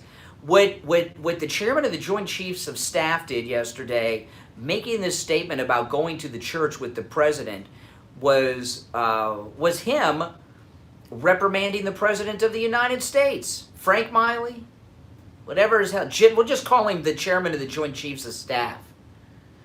Can't remember. I'm so ticked off at this guy. I've never seen. We're in a bizarro world right now. There's, we talk so much about this coup that was going on against President Trump from the moment that he became president-elect. We thought we beat it. We thought it was over. And then yesterday, we get the chairman of the Joint Chiefs of Staff. Yesterday, Steve came in here and was talking about how this is 7 days in May with Burt Lancaster. And I didn't realize, and I didn't hear the chairman of the Joint Chiefs comment then. I don't know if he had made it yet, but Steve was right on the money. And in 7 days in May, it was a military coup. Burt Lancaster was the chairman of the Joint Chiefs of Staff to take over the government of the United States. And yesterday, the chairman of the Joint Chiefs of Staff, was he reenacting a scene with Burt Lancaster from the film? I don't know. But the chairman of the Joint Chiefs of Staff came out, reprimanded the president, and made a terrible comment that should result in him being fired and demoted. This is the chairman of the Joint Chiefs yesterday. As many of you saw, the result of the photograph of me at Lafayette Square last week, that sparked a national debate about the role of the military in civil society. I should not have been there. My presence in that moment and in that environment created a perception of the military involved in domestic politics. As a commissioned, uniformed officer, it was a mistake that I've learned from, and I sincerely hope we all can learn from it. We who wear the cloth of our nation come from the people of our nation, and we must hold dear the principle of an apolitical military that is so deeply rooted in the very essence of our. Okay, that's the chairman of the Joint Chiefs, an apolitical military. He's getting pretty political there. When have you ever heard a chairman of the Joint Chiefs or any senior officer or any officer in the United States military give a statement out to the nation condemning an action taken by their commander-in-chief? Because President Trump walked over there and he took the whole staff with him. It was an unplanned event that kind of just happened really quick, and he just walked with them. So what he is doing is reprimanding the president for taking him there. That is 7 days in May. When have you ever heard of such a thing happen? Has anything like that ever happened before? The last time an American general took issue like that with the President of the United States probably would have been General Lee. Yeah. Should be fired. Fired. And let's take 2 of his stars away while we do it. Truman fired MacArthur, and this guy's no MacArthur. I don't know. Listen, let me open up the phones. We've had some pretty good calls today. I brought up a lot of important topics. After the bottom of the hour, before I bring up anything new, I want to recap the latest developments out of Seattle, and we have much more to share too that's new. Our number is toll-free from anywhere, 1-888-GO-CANE 1. 888-465-2631. 888-465-2631. Now, I'm sure you've seen the news. Coronavirus is increasing here in the Sunshine State. It has never become more important to not only get tested for COVID-19, but also get tested to find out if you have the antibodies. The antibody test is key because you find out if you have the antibodies, you're immune. If you're not, you still got to be careful. And of course, if you're concerned that you or a family member or a child or an employee have coronavirus, you want to find out, call Any Lab Test Now of Coral Springs. Call Any Lab Test Now of Boca. By the way, Any Lab Test Now of Coral Springs and Any Lab Test Now of Boca are also open on Saturdays. And they're offering both coronavirus testing and the antibody test. I've had them both, and I'm negative, baby. Sorry, liberals. But, yeah, this is very important. And, of course, They are very reasonable on all of their pricing. You hear us talk about any lab test now with Boca and any lab test now with Coral Springs all the time. Now, listen, there are lots of any lab test nows out there, but there are only 2 advertising on the Steve Kane Show. That's any lab test now of Boca Raton and any lab test now of Coral Springs. Now, for the coronavirus and the coronavirus antibody testing, they do ask that you call ahead. All the other lab testing they do, they guarantee the lowest price on all of their thousands of lab tests. No doctor's order needed, no prescription necessary, no appointment, just walk right in and out in 15 minutes or less. All that is true with coronavirus and COVID-19 antibody testing, except that they would like you to call ahead, okay, just for the coronavirus testing, all right? Any lab test now of Coral Springs is located in Coral Springs, of course, on the southeast corner of University Drive in Ramblewood near the Coral Square Mall, and you can call them at 954-906-5983. 954-906-5983. Any lab test now of Boca Raton is in the Sandalfoot Plaza, where the Western Beef is, on the east side of State Road 7, 441, between Palmetto Park Road and Hillsborough. And the number for any lab test now of Boca is 561-237-5009. 561-237-5009. And both of those are listed at SteveKaneShow.com. All right, we'll be right back. I'm Brian Craig. This is the Steve Kane Show, Florida's longest running radio show. We'll be back right after this. Don't go anywhere. 85.3 FM, 96.9 FM, 103.9 FM, and AM 1470 WWNN Pompano Beach is the Florida Money Talk Network. It's summertime, and that means backyard barbecues and hanging out by the pool. With Father's Day right around the corner, get Dad the gift all dads will love. A new grill from Ace Hardware Deerfield or Beach Ace Hardware in Lauderdale by the Sea. They are your grilling headquarters. They have an incredible selection on all the top brands like Weber and Traeger, and the best deals around on every type of grill there is. Gas grills, charcoal grills, portable grills, and more. Free assembly and delivery is available too. Ace Hardware Deerfield is just south of Hillsborough, on the west side of US 1. Beach Ace Hardware is in Lauderdale by the Sea. Tell them you heard about them on the Steve Kane Show, and happy Father's Day. Ace is the place with the helpful hardware, folks.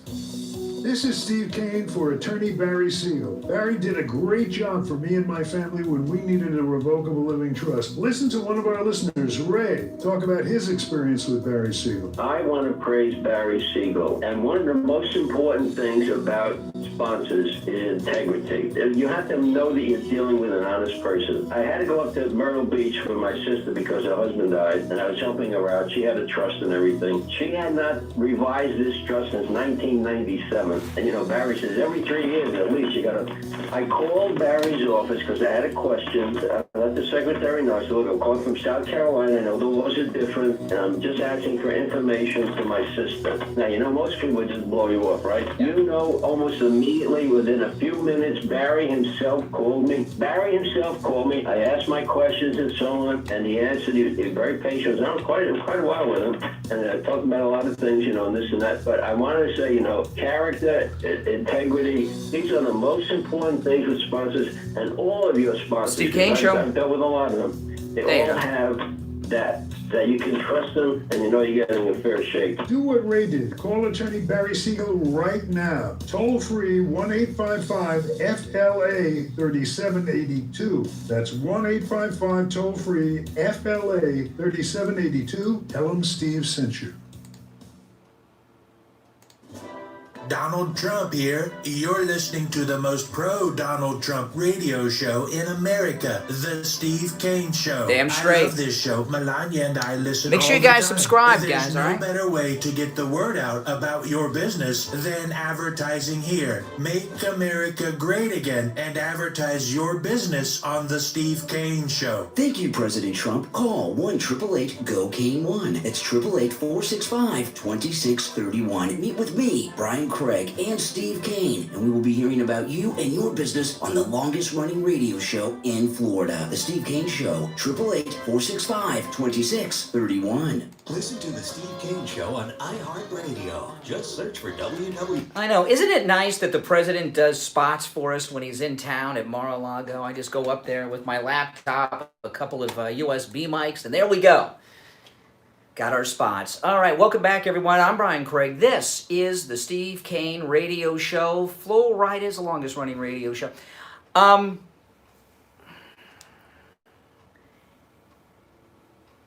Sesame Street. Okay. I grew up on Sesame Street. When I was a kid, we didn't have... Nickelodeon came around later in my young youth, and they had one show, and it was on all day. Pinwheel. Anyone remember Pinwheel, spinning around, look at my pinwheel and see what I found? But we really didn't have all this kid stuff going on now. Oh, no, this was long before Double Dare. You know, there was no Double Dare back then. We had another show called Zoom, which was a teenage show, but everything else was Pinwheel all day. And I grew up on Sesame Street. And Sesame Street has, from time to time, gotten involved in political issues. Okay? They've gotten involved in one now. It's not the first time.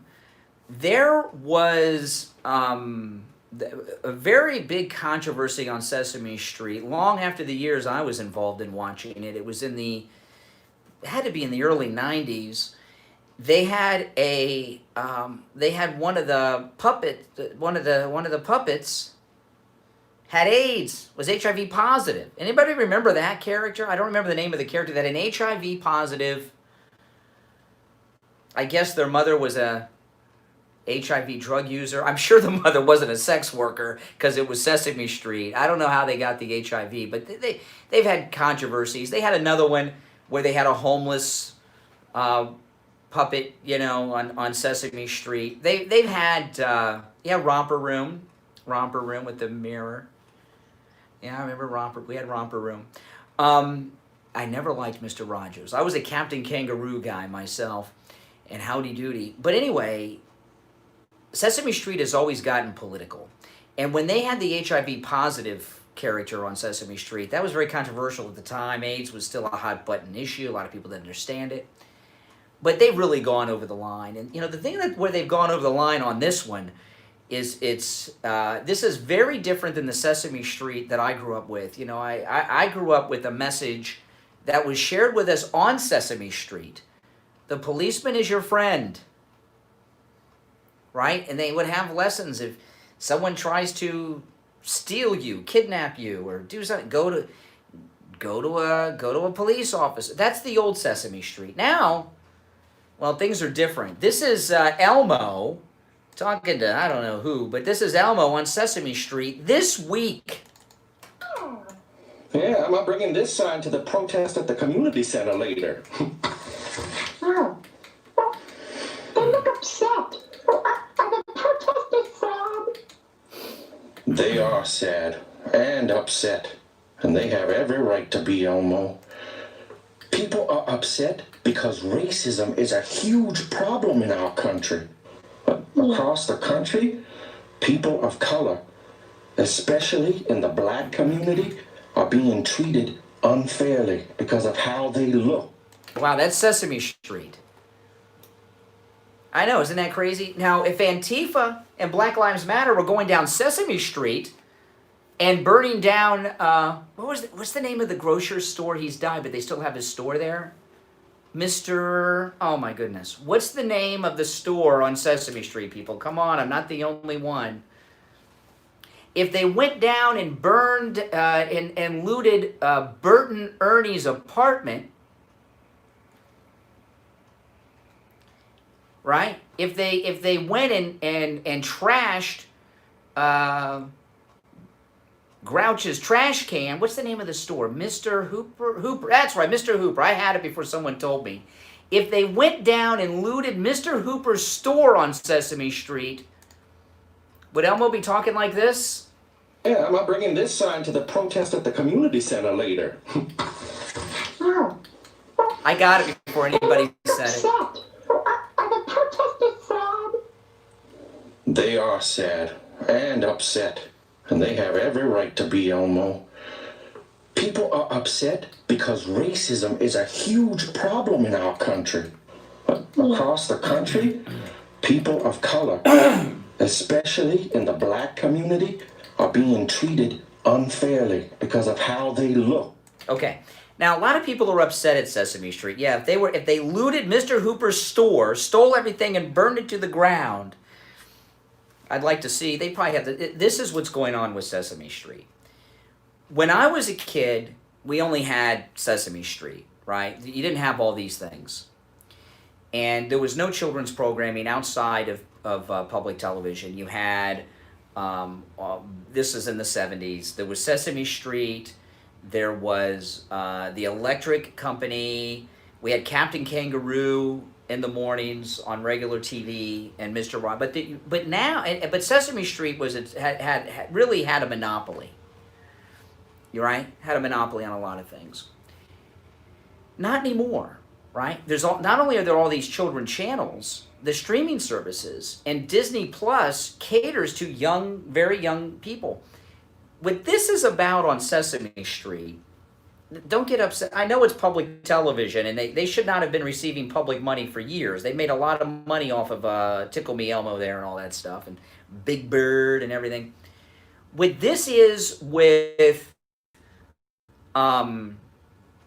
Sesame Street is an attempt to be relevant again. Because this was a shocker to me. When my daughter was that age, her and her friends didn't watch Sesame Street. They were watching Disney and Nickelodeon and all these other things. SpongeBob destroyed the relevancy of Sesame Street. So Sesame Street is doing this. So people, oh look, Sesame Street's still around. Oh, let me turn it on. That's all that. It's a desperate attempt to be relevant. Don't get upset. It's pathetic is what it is. It's just pathetic.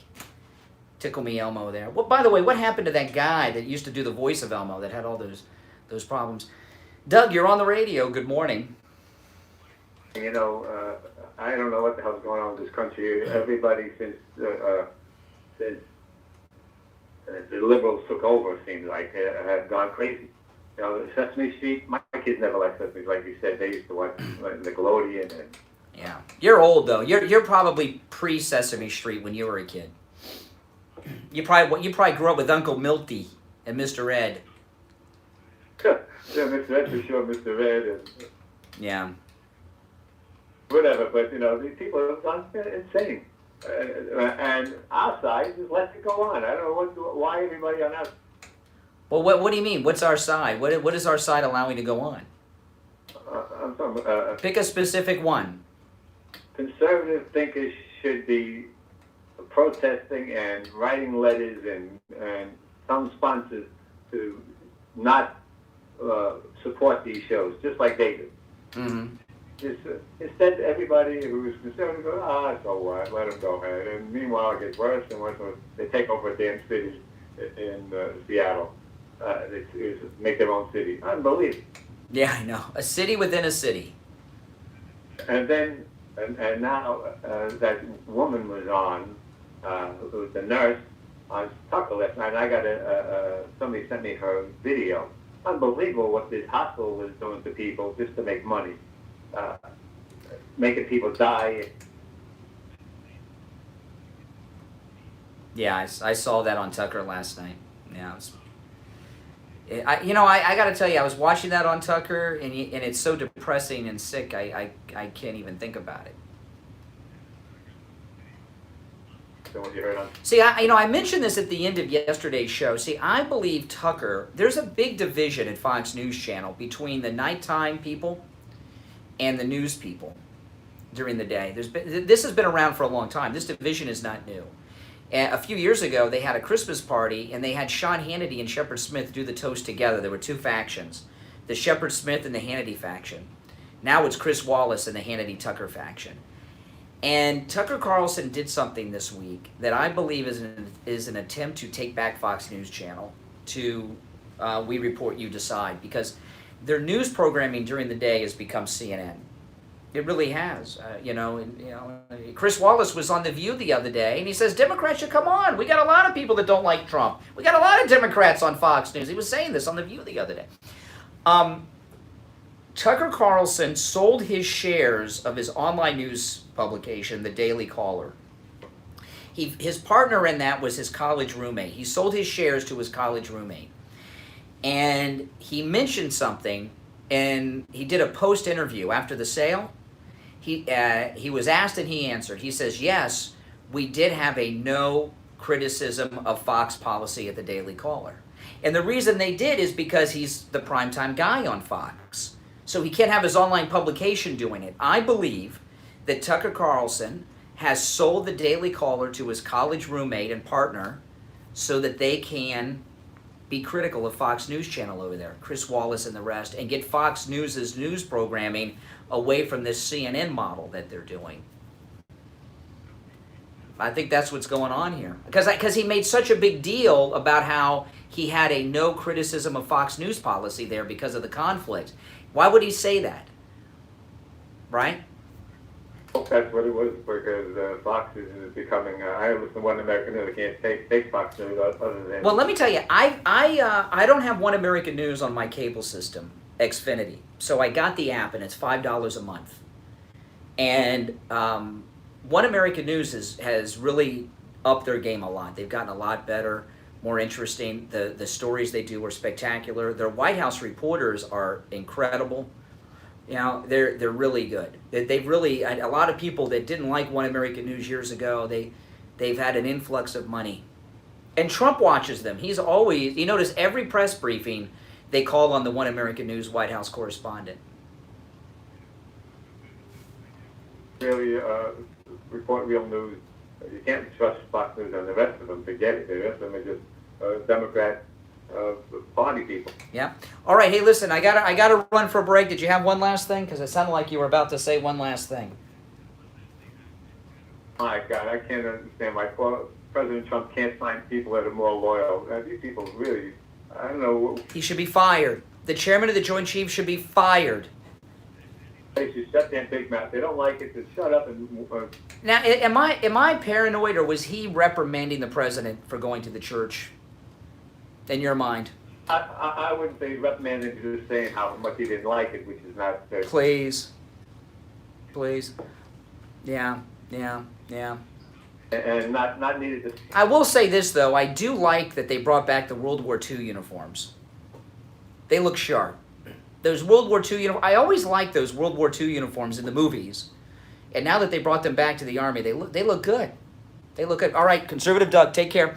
All right, we'll take a break and we'll be back. I'm Brian Craig. This is the Steve Kane Radio Show, Florida's longest running radio show.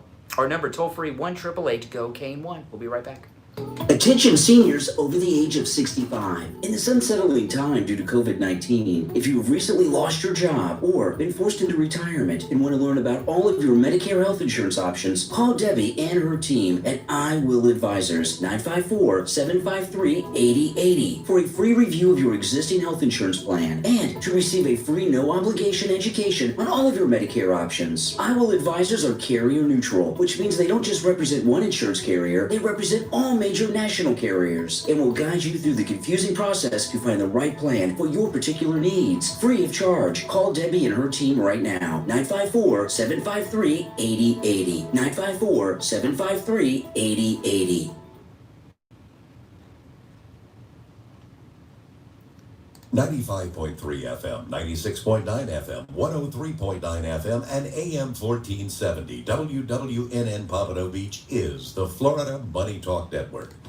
This is Steve Kane. I'm here chatting with Dr. Troy Lemaski, my personal chiropractor. Dr. Troy, how are you today? Doing well, Steve. Chiropractic is an art. All the nerves in your body go through your spine. If your spine's out of line, the nerves get pinched. And of course, you're going to have all kinds of symptoms and all kinds of pain as a result of that. And until you get that spine realigned, you're going to be in pain. 100% correct. If you have a joint, especially in your back, that's stuck, that's not moving properly, it will put pressure not only possibly on nerves, but more of the time on soft tissue structures such as the ligaments, the muscles, and it will create pressure. There are nerves within the joint called mechanoreceptors and it will affect the actual nerves that are in the joint. Pinched nerves are very common, and they do come from spinal misalignments, but not everybody that has a problem has a pinched nerve. I've been seeing you for a relatively short period of time, and you have the healing touch, I'll tell you that. When I walk out of your office, the phones are ringing I feel off like the a whole hook. new person. I know you take great care Steve Kane of Show. everybody, but I know you're going to go that extra mile for our Hold on. wonderful Steve Kane Show. listeners. Doctor, give them the number of the office where they can make an Hold on. appointment. It's Steve called Kane Show. Chiropractic Injury and Wellness Center, and the phone number is 954. Why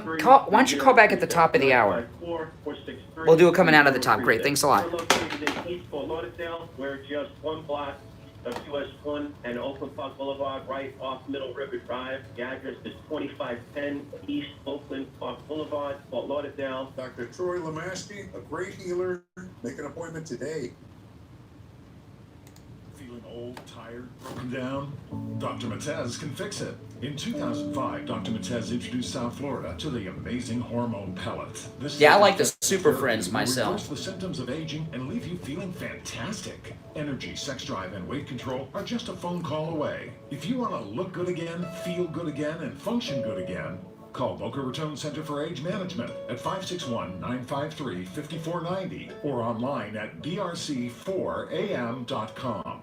Listen to the Steve Kane Show on iHeartRadio. Just search for All right, welcome back, one and all. I'm Brian Craig. This is the Steve Kane Show. You're on the radio. What's your name? Where are you calling from? Yes. Are you on break or are we on the air right now? No, we're on the air. I was on break. You didn't interrupt me. You're on the air. What's going on? Well, listen, I didn't call you about politics because I agree with everything you say. I just called to endorse to your sponsors.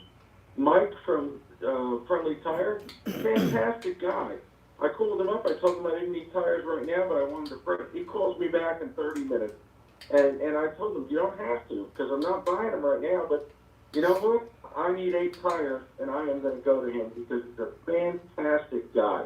And his prices are spot on. And I mean that. And I'm not, and for your listeners, I've never talked on the show, and I normally don't call in on radio shows. I listen to you on the overnight, so I don't call. The other endorsement that I'm going to give is for the Ace Hardware store on Riverbend and BJ's, the one that you have. They are fantastic. You go in that store, I'll tell you what. The difference between Ace Hardware and Lowe's and Home Depot is, yes, they do not sell 4x8 sheets of plywood. Anything else you need, go in there. There's like 10 people helping you. They're fantastic. You're lucky to have them as sponsors, and they're lucky to have you advertising for them. Well, thanks so much. I appreciate that. Yeah, you're doing good. Yeah, I appreciate that. Ace Hardware. Do you go to the Deerfield or BJ's Hardware? I live in Boca, and, you're not right. By the way, for all listeners that are outside of Florida, everybody thinks Boca Raton is like some romantic place. It actually means mouth of the rat in Spanish. So don't. Yes, it does. Yes, it does. Yes, it does. Yes, it does. That's true. Like I said, politically we're on the same page. I don't want to take up a lot of radio time. The thing I will tell you is, you go to that Ace Hardware store. I walked in. I mean, they were all over me like ants.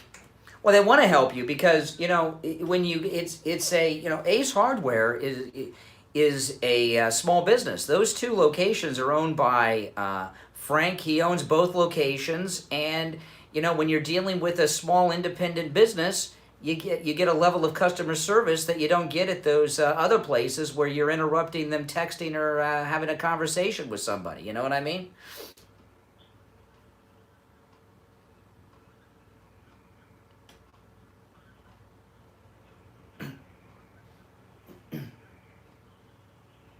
Yeah.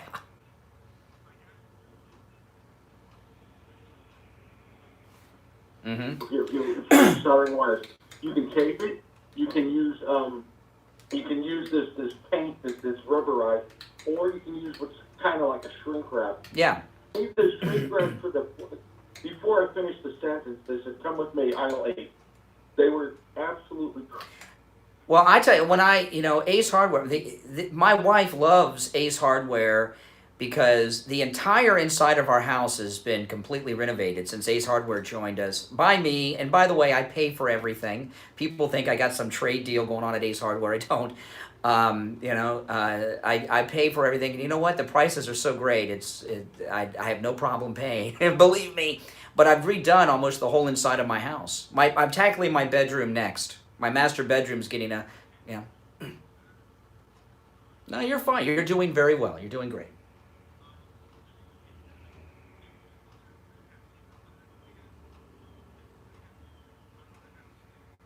I know. Frank's amazing. Well, hey, listen, I appreciate you using all of our sponsors.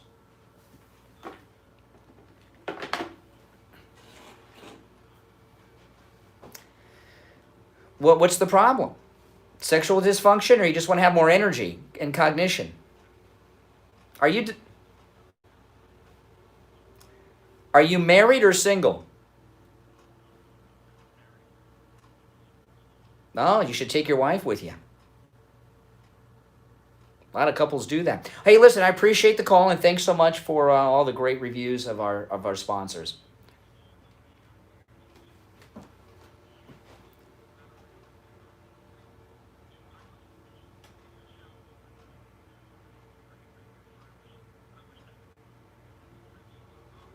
What, other than Morning Drive? Well, there's nothing better than Morning Drive, man. This is primetime radio.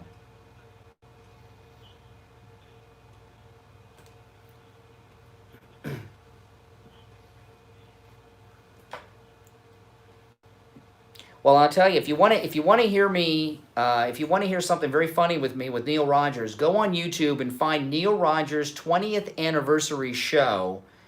They called me up at about 11:30 in the morning to go on the air, and I'm completely intoxicated at 11 o'clock in the morning, and I went on the air with Neil. So you can tell I'm intoxicated. I'm intoxicated and young. So go check it out. All right, appreciate the call. Take care. Have a great weekend. All right. All right. You're on the radio. Good morning. Good morning. Yeah. I can hear you. Oh, PJ, I was just thinking about you, PJ, this morning on my way in. Steve Kane Show. Funny because at the exact moment hey, that Scott. you were talking about Joe Biden in Philadelphia, Yeah. was publishing a Dummy Funnies video about Joe Biden in Philadelphia. So I thought, oh, you're going to talk about what the subject matter of my video was. But you know what? Did you actually see him talking? No, I saw it all. I have not seen your video yet, but I did see him. I did see him talking yesterday, and it was sad. In fact, that moment when he forgot what he was saying, I had that clip yesterday, and I was going to play it on my podcast, and I talked about this on my podcast last night. I didn't. I felt so bad for him when I first saw it. I didn't have it in my heart to even play it. It took me overnight to. I felt really bad for him that his family was putting him through that.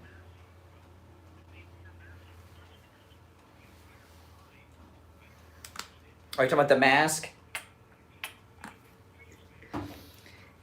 Yeah, I know. It's dangling from his ear, and is that it? Does it, what is it with him with the black mask? Isn't that the villain color?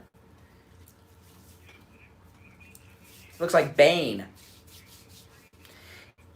It's on his ear. He has it dangling on his ear the whole time. I know, it looked absurd. Yeah.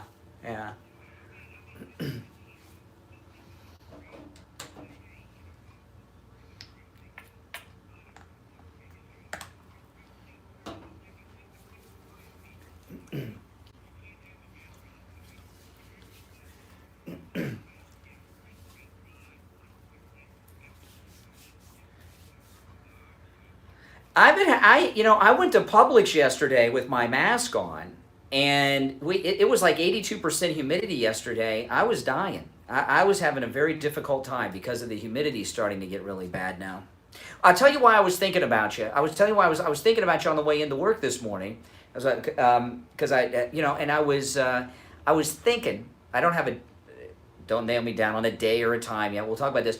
But I'm thinking maybe we could have you come in here one day in studio, at our new studio, and you could make a YouTube video about it and appear on the show in studio.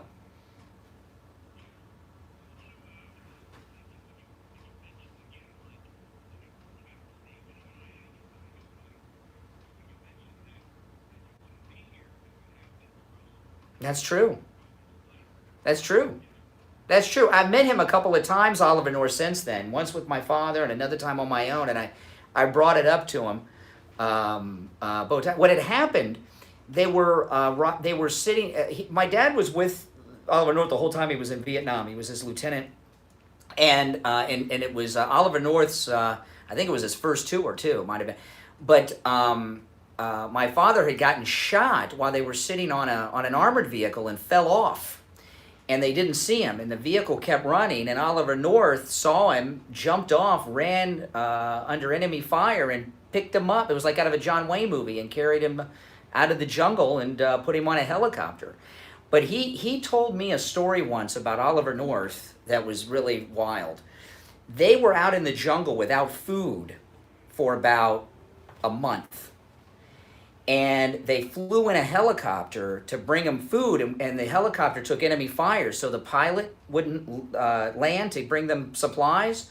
And Oliver North got on the radio and told him he was going to shoot them down if they didn't land and bring him food. And sure enough, they landed and brought him the food. But anyway, enough of me bragging. Appreciate it, PJ. We'll be in touch. I got to run, but you know, that humidity yesterday was a killer. And that humidity brings something we call a heat index in Florida. And the heat index, it's kind of, the heat index is to heat what the wind chill is to the cold. There's what the temperature really is and what it feels like because of the humidity. And a rule of thumb during the summer, what I usually do, and this is true, whatever the true temperature is, add 10 degrees to it. So if it's 82, it's 92. If it's 88, it's 98. It feels like 98. You get my drift?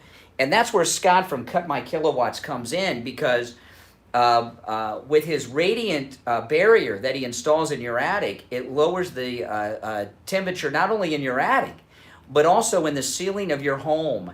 And these days are getting pretty brutal, as you can tell, heat-wise, especially in the middle of the day. Oh, my goodness. Scott from Cut My Kilowatts, tell everyone how you're going to save them money and cool off their home.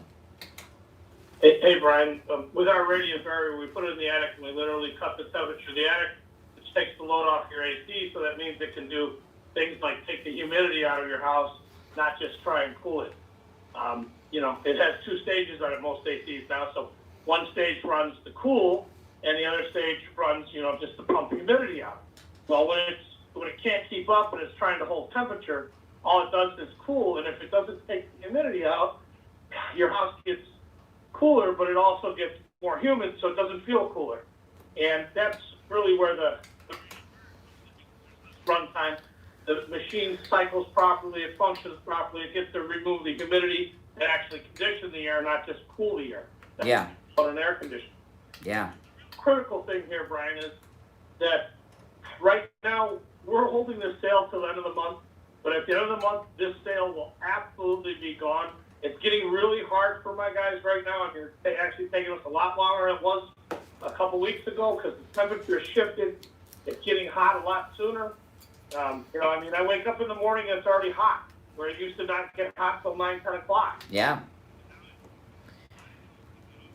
And that means, you know, his workers have to go up in the attic, and when it gets into that hot time of the year, the attic can be 130 degrees up there, and they can only work up there a few minutes at a time, which increases the hourly labor cost for Scott.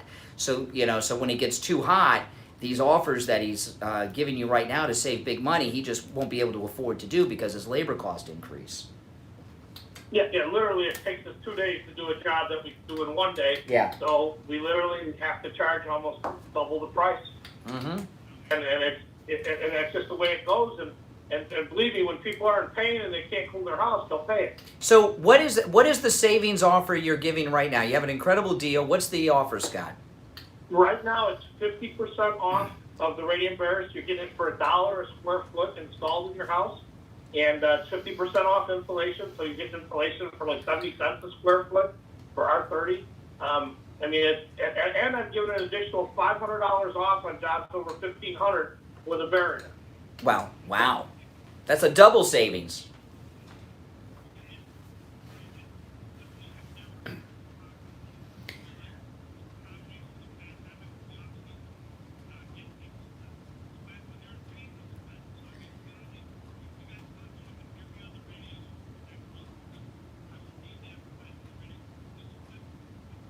Well, listen, give Scott a call, and he does.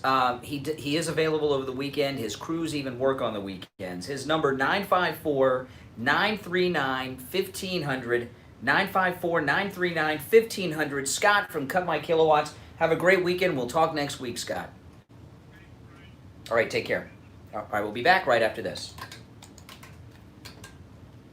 95.3 FM, 96.9 FM, 103.9 FM, and AM 1470. WWNN Pompano Beach is the Florida Money Talk Network. This is Steve Kane for attorney Barry Siegel. Barry did a great job for me and my family when we needed a revocable living trust. Listen to one of our listeners, Ray, talk about his experience with Barry Siegel. I want to praise Barry Siegel. And one of the most important things about sponsors is integrity. You have to know that you're dealing with an honest person. I had to go up to Myrtle Beach for my sister because her husband died, and I was helping her out. She had a trust and everything. She had not revised this trust since 1997. And you know, Barry says every 3 years at least you gotta. I called Barry's office because I had a question. I let the secretary know. So I'm calling from South Carolina. I know the laws are different, and I'm just asking for information for my sister. Now, you know, most people would just blow you off, right? You know, almost immediately, within a few minutes, Barry himself called me. Barry himself called me. I asked my questions and so on, and he answered. He was very patient. And I was quite a while with him, and I talked about a lot of things, you know, and this and that. But I wanted to say, you know, character, integrity, these are the most important things with sponsors, and all of your sponsors, because I've dealt with a lot of them. They all have that you can trust them, and you know you're getting a fair shake. Do what Ray did. Call attorney Barry Siegel right now. Toll free 1-855-FLA-3782. That's 1-855 toll free FLA-3782. Tell them Steve sent you. You are listening to South Florida's longest running radio show, The Steve Kane Show. To call the show toll free, dial 1-COCAINE-1. That's 1-888-COCAINE-1. And yes. Welcome back, everyone. My name is Brian Craig. The third and final hour has begun. You are listening to Florida's longest running radio show, The Steve Kane Show, on the radio since 1977. It's Friday. Oh man, thank God it's Friday. I got such big plans today. Very exciting Friday. I wish I did. I'm taking my daughter to the doctor today.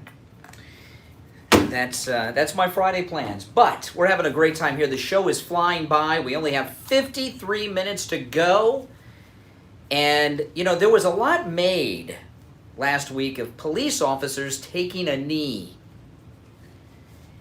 And a New York Police Department lieutenant, one of the supervisors in the white shirts in New York, well, he commented on this. And this is really shows you, you know, police officers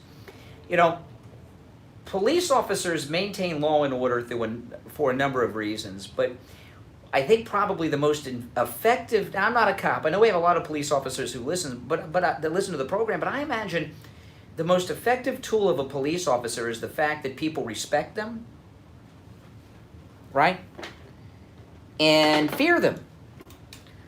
Right now in America, the police are the ones that are afraid. The police are the ones that are overwhelmed and outnumbered. Let me play this from news out of New York City.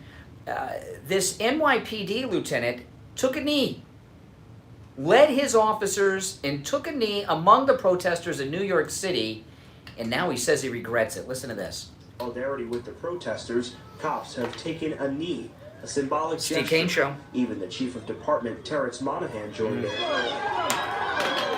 But one cop seen here told his colleagues he regrets taking a knee.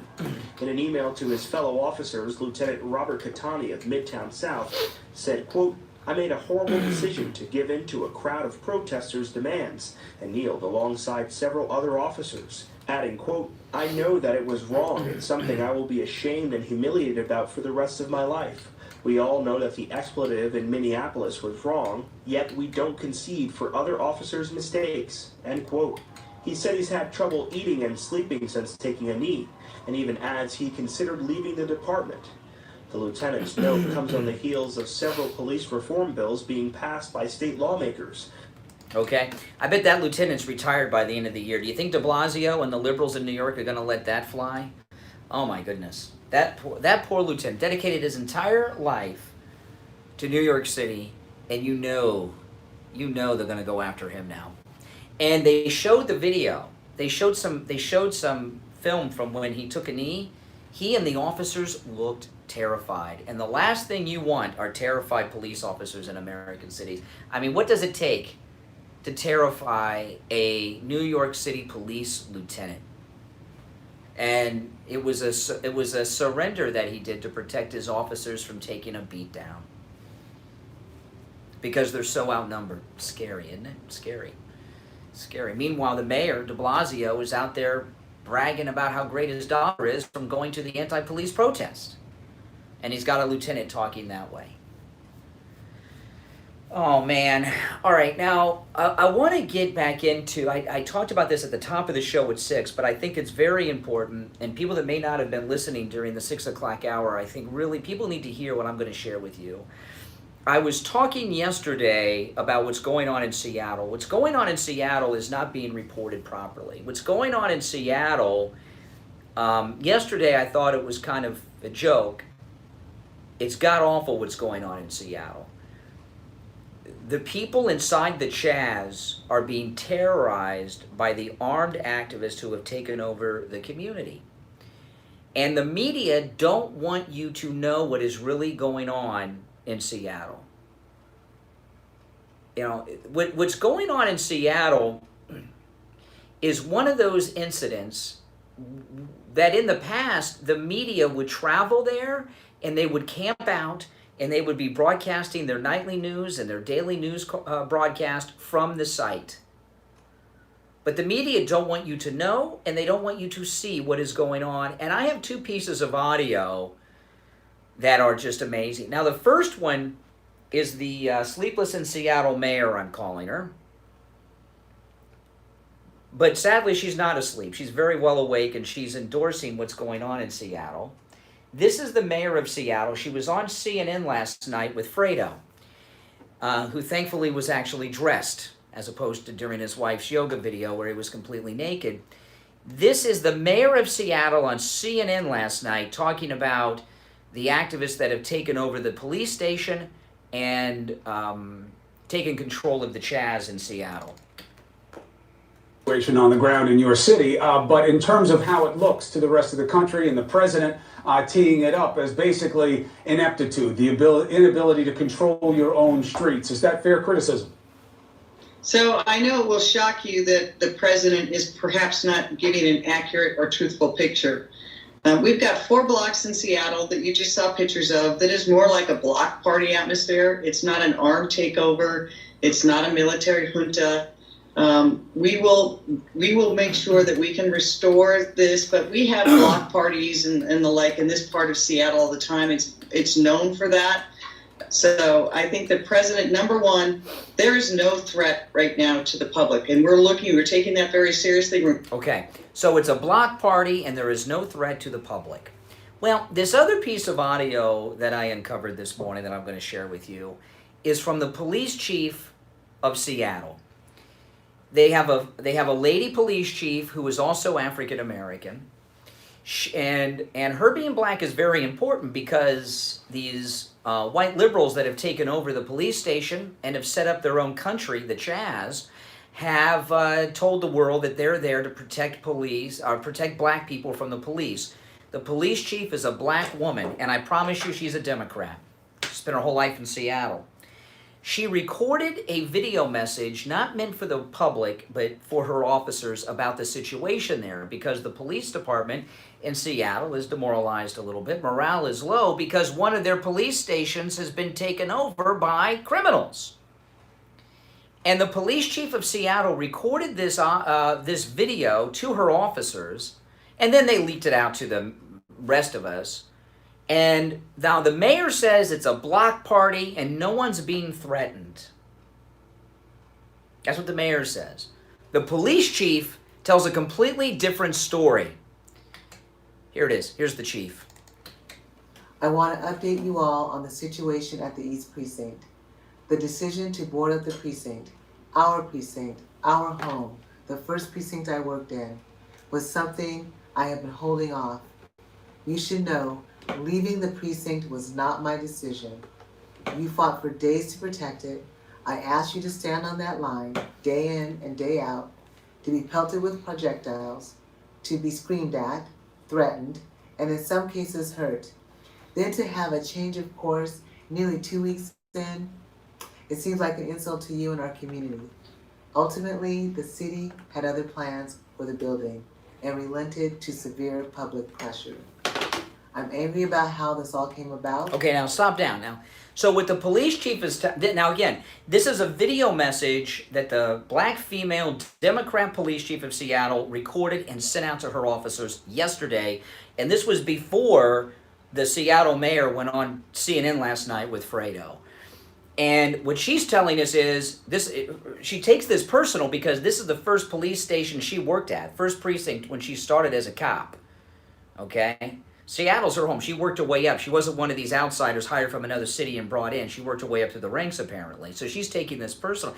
And she's also telling us that she didn't want to surrender the station, that she was told to by the city government, the mayor. And she's very upset about it, and she wants her officers to know. And now she's going to go into some detail about what was going on, and then she's going to tell us what the media will not tell you, what the mayor of Seattle will not tell you, what is actually going on among, well, we'll get to it. Let's just get back to it. Here's the chief. That my comments in this message may be leaked to the public, but I'm not concerned about that. I stand by what I'm saying. We had solid information to believe that anti-government groups would destroy the precinct once we left, whether through vandalism or arson. As you might have heard, the Seattle Fire Department was nearby to protect the precinct and the entire residential block from a real risk of a large-scale fire. This week, there have been demonstrations, and what I understand were threats against a news reporter on Capitol Hill. Okay, now Capitol Hill is the official name of this area. So now she's telling us what's really going on in there. This is not a block party where they're just hanging out, okay? Reporters have gone in there and they've been threatened and run out. That's true. Local Fox station went in there, they threatened them and ran them out, okay? But it gets worse. This is the police chief of Seattle. There was vandalism to our city streets and our buildings. Steve Kane Show. But today, the precinct remains standing. Hey, Barry. No officers were hurt, no force was used. We have heard that there are armed people patrolling. Okay, now this next part is very important. Now we're going to take our break. When we get back, we're going to play the rest of the comments from the police chief of Seattle. She's going to tell you what her informants are telling the police is going on inside the Chaz in Seattle. None of this is being reported. There is a media cover-up of this. But first, let's check in with attorney Barry Siegel, our estate planning attorney. Barry Siegel, good morning to you. Good morning. How are you doing? I'm doing very well, and I know many of our listeners are because they're clients of yours, and you've helped them out so much, and I know they sleep well at night knowing that they've taken care of their estate planning.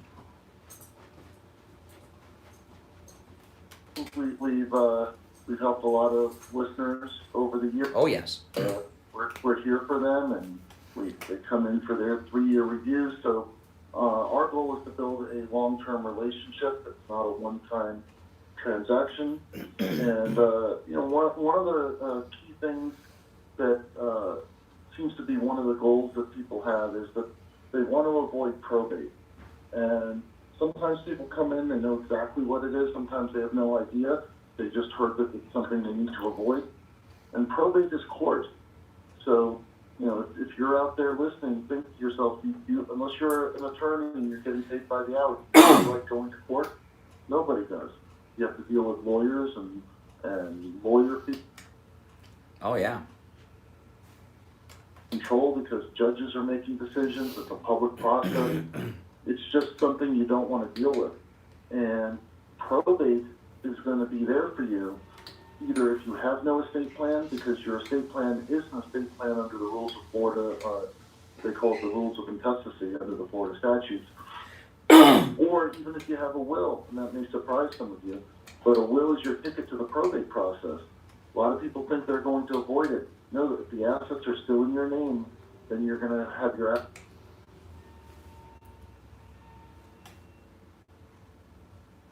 Yeah.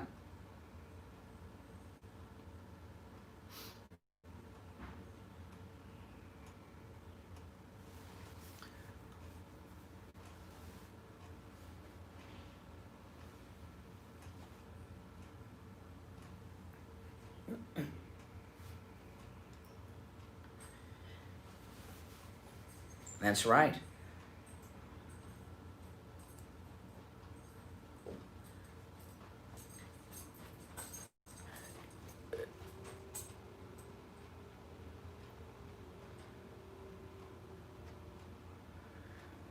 Yeah, and I'll tell you something that Barry Siegel does that other attorneys do not. And you know, Barry talks a lot about how it's important to review and when things happen. Barry, you do something that a lot of attorneys make a whole living out of doing, and you don't do this to your clients. And Barry doesn't charge for phone calls. And you know, you say you don't charge for phone calls because you don't want that afraid of getting a fee for a quarter-hour call, which can be pricey with some lawyers out there, stop someone from updating their trust and taking care of things they have to take care of. And that may seem like a small thing to a lot of people, but it really goes to how much you care about your clients and helping people.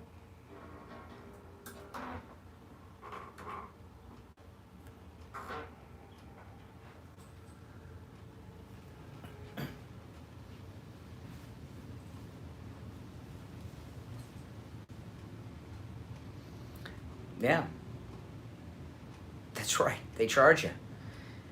Yeah, I wondered why I could always get my homeowner association attorney on the phone so fast. I thought he was just such a great guy, and then I realized he was charging $150 a call he was getting from residents. So that just gives you an idea of how much Barry cares about you, his clients, and making sure that you take care of what you got to take care of. Listen. Give attorney Barry Siegel a call. It is a free consultation for listeners of the Steve Kane Radio Show. His number toll-free, 1-855-FLA-ESTATE. That's 855-FLA-3782. And online, SiegelLawGroup.com. All right, Barry Siegel, we will talk next week. You too. All right, attorney Barry Siegel. All right, Steve's joining us now. Let me rewind a little bit and get to the Seattle police chief. There is a media cover-up on what is going on in Seattle right now. This is amazing audio, amazing video, which I did tweet. You can find it online. This is the police chief. Just to recap, if you're just tuning in. Will I be able to hear it without my headset? No, I got to put your headphones on. Well, I'm sorry, Steve. I can't. No, that's okay. I can't do everything. I'm trying. Could have asked me during the break. Well, that's because they weren't there. Well, you know, either way. Okay, now, there you go. You got them. Plug it in. Go ahead. Okay. After that dramatic introduction, which I got to drag out because I can't play it until you get your headphones plugged in, Steve, so you can hear it. So just you plug them in. The headphone jack is right below you, right there in the new studio. We got the new headphone jack. Okay, so let me get back to what this is. So yesterday, the mayor of Seattle went on CNN and told Fredo that this is just a block party, that it's peaceful, and that people inside this zone are not being mistreated and they're not being threatened. The police chief of Seattle made a video statement that was meant for officers of the Seattle Police Department only, because morale is so low that one of their police precincts has been taken over by these criminals. And then she leaked it to the rest of the world, and the media are not airing it because they don't want you to know what's going on there. Because Trump is a bad man, and they want you to know that. And when Trump says what's going on there is outrageous, they just want you to think that it's some Starbucks block party in Seattle, and that's not the case. So the police chief is going to go into detail right now on what the... Now, keep in mind, they didn't just take over a police station. They took over a whole section of the city of Seattle, put up a wall. 500 people's homes are within this zone. They live there. This is where their homes are, okay? And there are also business owners there, local small business owners. Not only do they have a bunch of baristas in there, but also the John Brown organization, which is the armed Antifa, are in there as well. So now the police chief, okay, you got the headphones going? Okay, here we go. Now the police chief, who's a black Democrat female police chief, is going to detail what is going on inside the Jazz that CNN will not report. There was vandalism to our city streets and our building, but today the precinct remains standing. No officers were hurt, no force was used. Now listen to what's coming up. We have heard that there are armed people patrolling the streets near 12th and Pine. Okay, now when you watch the video, when she says we have heard there are armed people patrolling the region, she put up her fingers for the quotation mark signs around her head because regular people cannot patrol cities with AK-47s and AR-15s, okay? In fact, this may be a big shift in the gun control debate because these guys are, and women, in Seattle are walking around with AK-47s and AR-15s, and apparently CNN and the left don't care. So are they in favor of AR-15s now? But listen to what the armed people are doing that are walking around with the guns. No officers were hurt, no force was used. Yet. We have heard that there are armed people patrolling the streets near 12th and Pine. Of course, this is very concerning, especially because we don't know who these people are.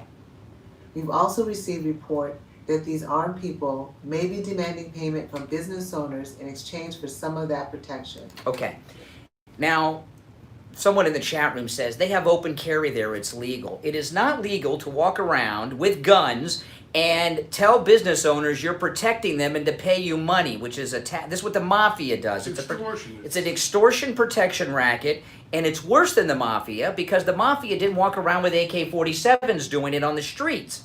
Okay, so that's the first thing. So they're extorting business owners for protection money. These are the liberals that have taken over this area of Seattle, and it's worse. People are. We've also received report that these armed people may be demanding payment from business owners in exchange for some... It gets worse. We've also heard that they may be demanding to see identification from people who live in the area. This is not legal. And okay. Now, this next portion, okay, so I told you yesterday there are 500 people who live in this area. Their homes are there. I'm not talking about the activists that are now living there. I'm talking about a year ago. 500 people live there. Their homes are there. They're behind the wall. And I was telling, in this part here where she's saying they're asking people for ID, what they're looking for is they're looking for spies. And if you remember yesterday, I was telling you that federal agents have infiltrated this. They have agents in there. They have police informants in there gathering intelligence. Can I just ask you a question? Is that you're assuming that? Well, no. Yeah, there is evidence. We just heard it. The reason they're checking IDs is the activist inside are checking IDs to try to find people that don't have an ID with an address in the zone. So they're looking for spies. They're looking for federal agents, and they're looking for police spies inside the zone. That's why they're checking for IDs, because they check you for ID. If you don't have an ID with an address in that zone, what comes next is an interrogation. Who are you and why are you here? Okay, and they know who their group of people are, and you're not in that group, so they're searching for spies. Go back a little bit, and then she'll finish up. Of course, this is very concerning, especially because we don't know who these people are. We've also received report that these armed people may be demanding payment from business owners in exchange for some of that protection. We've also heard that they may be demanding to see identification from people who live in the area. See, that's to determine if you belong there, if you're supposed to be there, or if you're a spy, a police informant, or a federal agent. This is not legal. And we've asked anyone who may be experiencing this to come forward and file a police report so that we can investigate these crimes. Now, if they ask someone for ID and their ID doesn't have an address in that neighborhood, what do you think they do with them? They haul them off for an interrogation. In closing, I mostly just wanted to share how I feel. I am very thankful and very grateful for each and every one of you every single day. You are doing such incredible work, but I know you feel underappreciated. However, I do believe that most people in Seattle... You're right.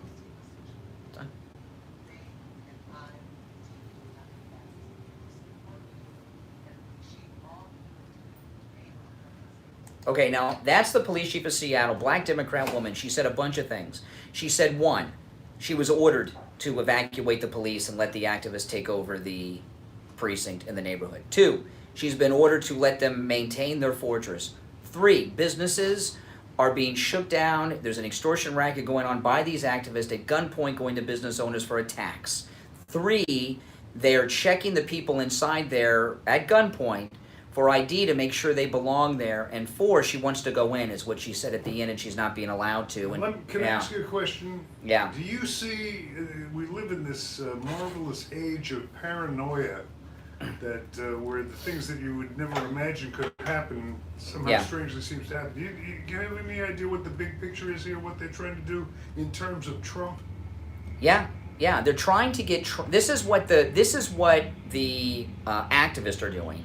They want to have another Waco. They want Trump to send in the federal SWAT team and tactical forces, go in and have another Waco. That's what they want. And Trump's not stupid. He's not going to have another Waco. But that's what they're trying to do. But this police chief wants to go in, and she said that she's not being allowed to go in, and she was ordered out, and she leaked this to the media. And I heard a clip of it on Fox. I haven't seen them play the whole thing like we just did. This is the biggest story in the country right now, and there's a blackout on it because they hate Trump, and they don't want Trump to be right. And Trump's talking about the conditions inside. See, Trump is getting intelligence briefings from the Justice Department because they know what's going on, right? And they're working with the police. But when push comes to shove, the bottom line is eventually the chief's going to go in eventually, probably. Somebody's going to have to go. The police chief, she's going to go in. And if these people that occupy the zone, the Chaz, are determined to make a confrontation, I don't see how that can be avoided if they're willing to sacrifice there's going to be their a lives. confrontation, but it's going to be between the local police, not the feds. Steve Kane Show. Hairy stuff. Okay, are we doing our break here at the bottom? Let's take a quick call and then we'll do that. You're on the radio. Good morning. Yes? Yes, you're on the air. Go.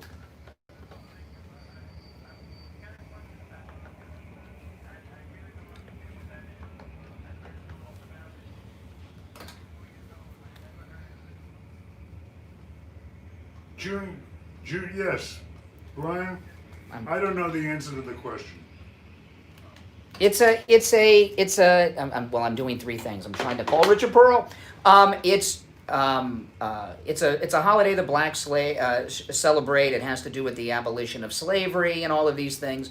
Listen, there's a lot of stories that you don't want to fall into the trap of talking about right now, okay? And I'll tell you what's going on here. You're saying these are diversions. Well, not just diversions, they're very tactical diversions being put out by people like Jay Johnson, former Homeland Secretary for Obama, on television last night and some others. But after the break, I'll tell you why you don't want to talk about Juneteenth. You don't want to talk about renaming bases. You don't want to talk about Lady Antebellum changing their name. You don't want to talk about the Confederate flag at NASCAR. I'll tell you what's going on after the break, all right? All right, take care. We'll take a break and be right back after this. This is Lori Payne. I need 30 seconds. That's what I mean. I got to take a break to call. I need a little time to call the.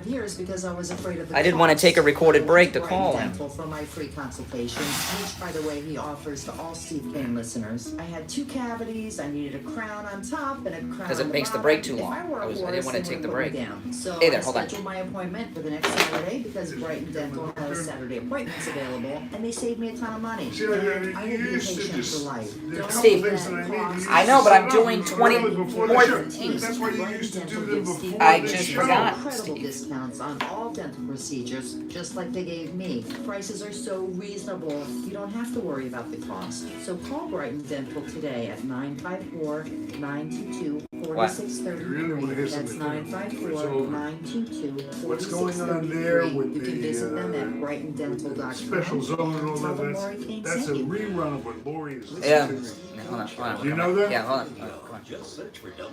All right, we are back, and on the line we have from Simply Natural, Richard Pearl, and The man who's in charge of our health and keeping us healthy. you know, Richard Pearl, I went home yesterday after the show, and I took out the bag of the supplements that you sent to me for a whole bunch of different things.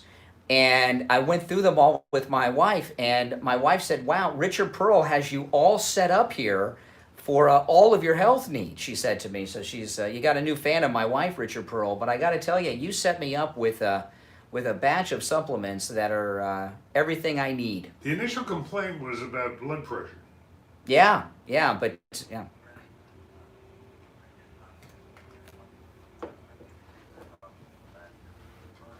Mm-hmm.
Mm-hmm.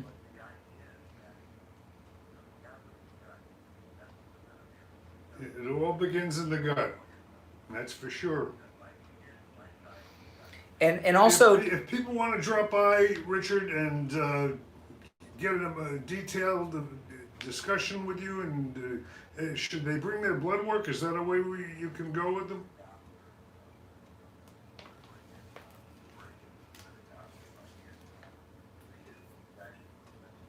Right.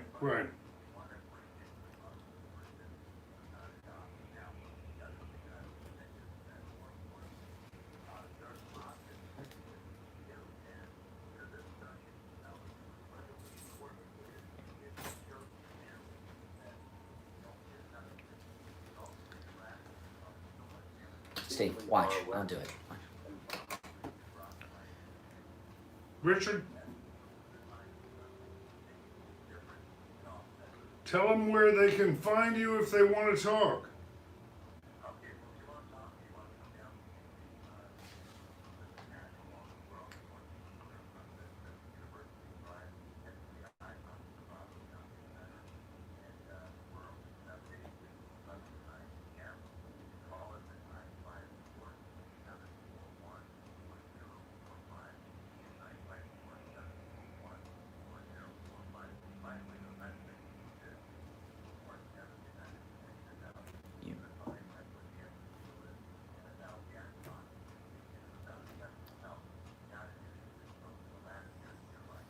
Richard, a pleasure talking to you. Have a great weekend, and we'll speak next week, all right? You take care, and we are back. All right, so, yeah, that video with the Seattle police chief is total media cover-up. Now, here's what's going on, and I'm just going to play you one clip of this. It's Jay Johnson, who's a real piece of work, and by piece of work, I mean piece of garbage, okay? What he did yesterday was disgusting on television. We have in America, for the first time ever, involving a racial incident with a police officer, 100% agreement. And the 100% agreement is the police officer murdered George Floyd and the police officer should go to jail. The only debate is what degree, first degree or second degree, life or 89 years or whatever. You know what I mean? We have 100% agreement that George Floyd was murdered by the cops. What the Democrats do to maintain control and power is to have division. Black against white, straight against gay, conservative against, right to choice. That's what Democrats do. So what the Democrats have done is brought up a whole bunch of fake, phony issues to try to divide us when we have 100% agreement over a racial incident, that George Floyd was murdered by the cop and the cop should go to prison forever. Everybody agrees with that. They have come up with a few things. Confederate flags at NASCAR. Renaming Army bases that have been named after Confederate people 100 years ago and things like this. And that's to cause division. So what you don't want to get involved in is a debate over all of these distractions that are meant to break the unity. Division and diversion. Yeah, now I want to play this. This is the most disgusting example of it yesterday. Jay Johnson, who was the Homeland Security Secretary under Barack Hussein Obama, I guess he didn't learn anything about these cities getting trashed all last week.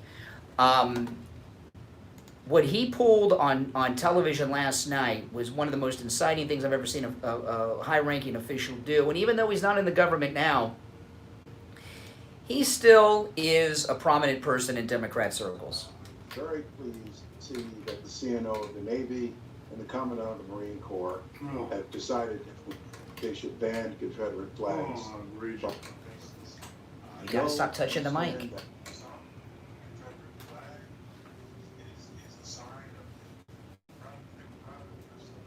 Okay, now let me stop here.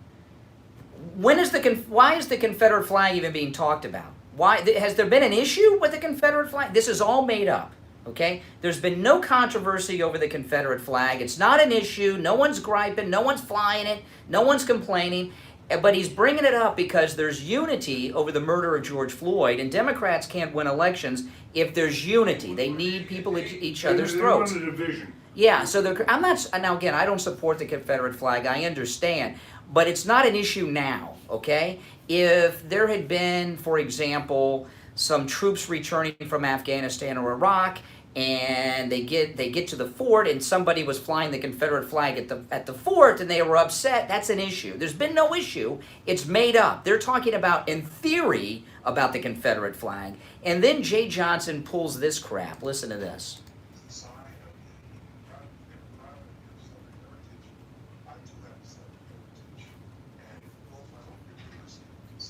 Okay, now he's taken out a photograph that he printed off the internet of a great-great-grandmother, okay? And he's now showing it to the camera.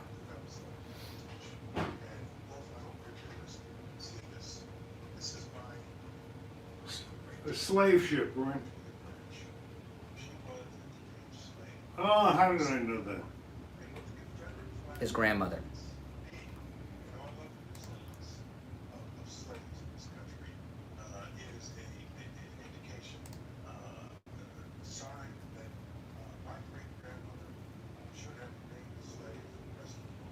Okay. Oh my God. Now this is he's a real piece of work. It is disgusting. You know, you have race riots going on in American cities where cities have been burned, police officers have been shot in the head, and you have the former Secretary of Homeland Security going on TV making a doing political this speech opposed to the administration and what the president is trying to Yeah, do. see, there's no issue going on with the Confederate flag.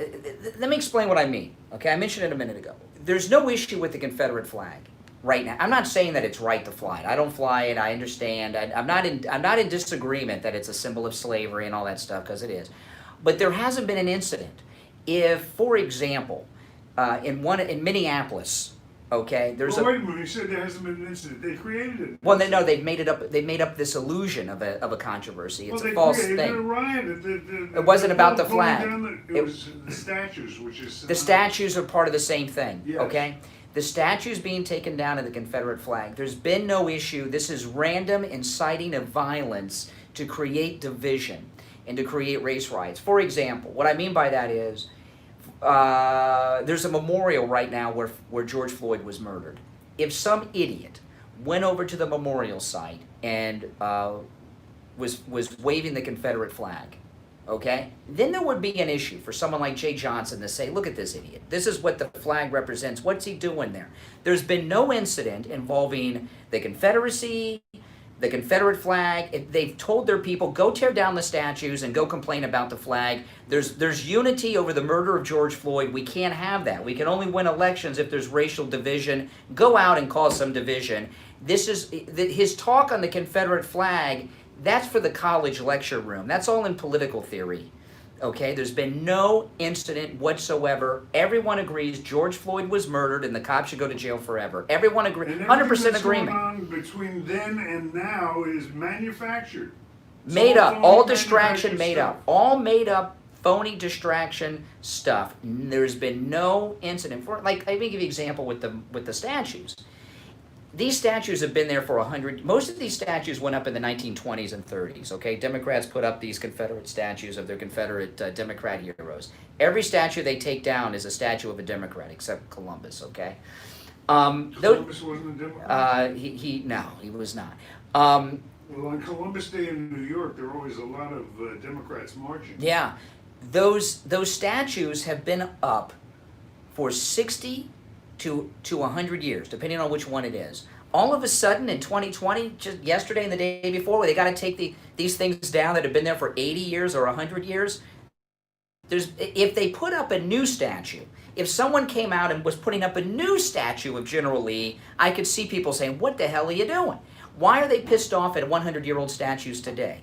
Because we have 100% agreement on a racial issue. George Floyd was murdered by a white cop, and the cop should go to jail forever. I'm testing my memory here. Weren't there statues involved in the conflicts that involved around Charlottesville? Didn't they pull down? They were taking down statues then too. Yeah. Statues and flags. So Yeah. it's a standard playbook. They're trying to redo. It's the victim playbook. They're trying to redo Waco. They're trying to redo Charlottesville. Trying to redo the Civil War. Yeah. How about get a candidate that knows who the president is? Joe Biden with the thing dangling out of his ear. All right, listen, we'll take our last break of the day. When we get back, there's more to talk about in the Gold Report, of course. If you're on hold, stand by. We may take your calls after the break. I'm not promising. I got more sound bites, and it depends on... by the way, Liberal Al, if you're on hold, you ain't going on. Save me the trouble of hanging up on you. We'll be right back. 0.3 FM, 96.9 FM, 103.9 FM, and AM 1470. WWNN Pompano Beach is the Florida Money Talk Network. It's summertime, and that hold means on. backyard barbecues and Steve hanging Kane out by the pool. With Father's Day right around the corner. No, you're not. I get just down said, to you gotta hang up. all You're not going on. love. A new grill from Ace Hardware Deerfield, Fort Beach Ace Hardware in Lauderdale by the Sea. Steve, I was, but you were moving around. I had to turn it off. It makes noise. You can't. No, you got to stop moving it when it. I turned it off while you were moving it. And more. Free assembly and delivery is available too. Ace Hardware Deerfield. You were moving it all around. I had to turn it off while you were moving it. It was. Hello, you there? Yeah, hold on. Your mic was on. Steve Kane Show. And happy Father's Day. Ace is the place for the helpful hardware, folks. Listen to the Steve Okay. Kane Show on iHeartRadio. Oh, you're gonna love this one. Liberal Al called. Liberal Al just called. He said CBS, he will be calling CBS and telling them that we don't put people on the air who disagree with us. Oh my goodness. All right. Oh, it's time for the Gold Report, Steve. All right. It is about that time. It is that time. It is the time everyone looks forward to on the Steve Kane Show. The Gold Report brought to you by William Youngerman of William Youngerman Inc. William, of course, one of the leading experts when it comes to the precious metals, really, in the whole planet. He knows his stuff, and he has we've been blessed to have William with us around this time, each and every Steve Kane show in the morning, to keep you up with what's going on with your investments in the precious metals. And hopefully over the years that you've been listening to William, you have made considerable investments in the precious metals, because boy, if you have, you are a wealthy and lucky man. William, how are you today? Very well. Steve Kane Show. Why? Why? Jerk.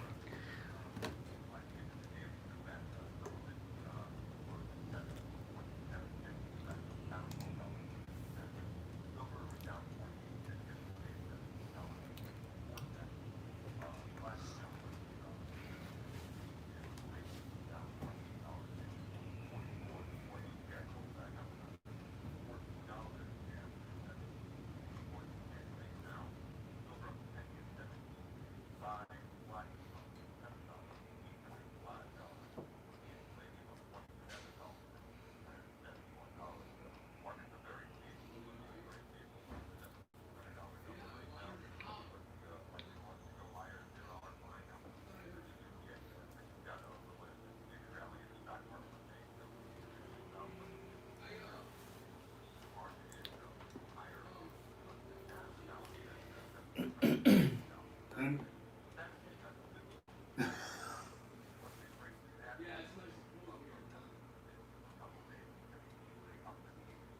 Katie barred the door. Yep, no question of that. Tell them a little bit about how you can help them out with their Father's Day gifts.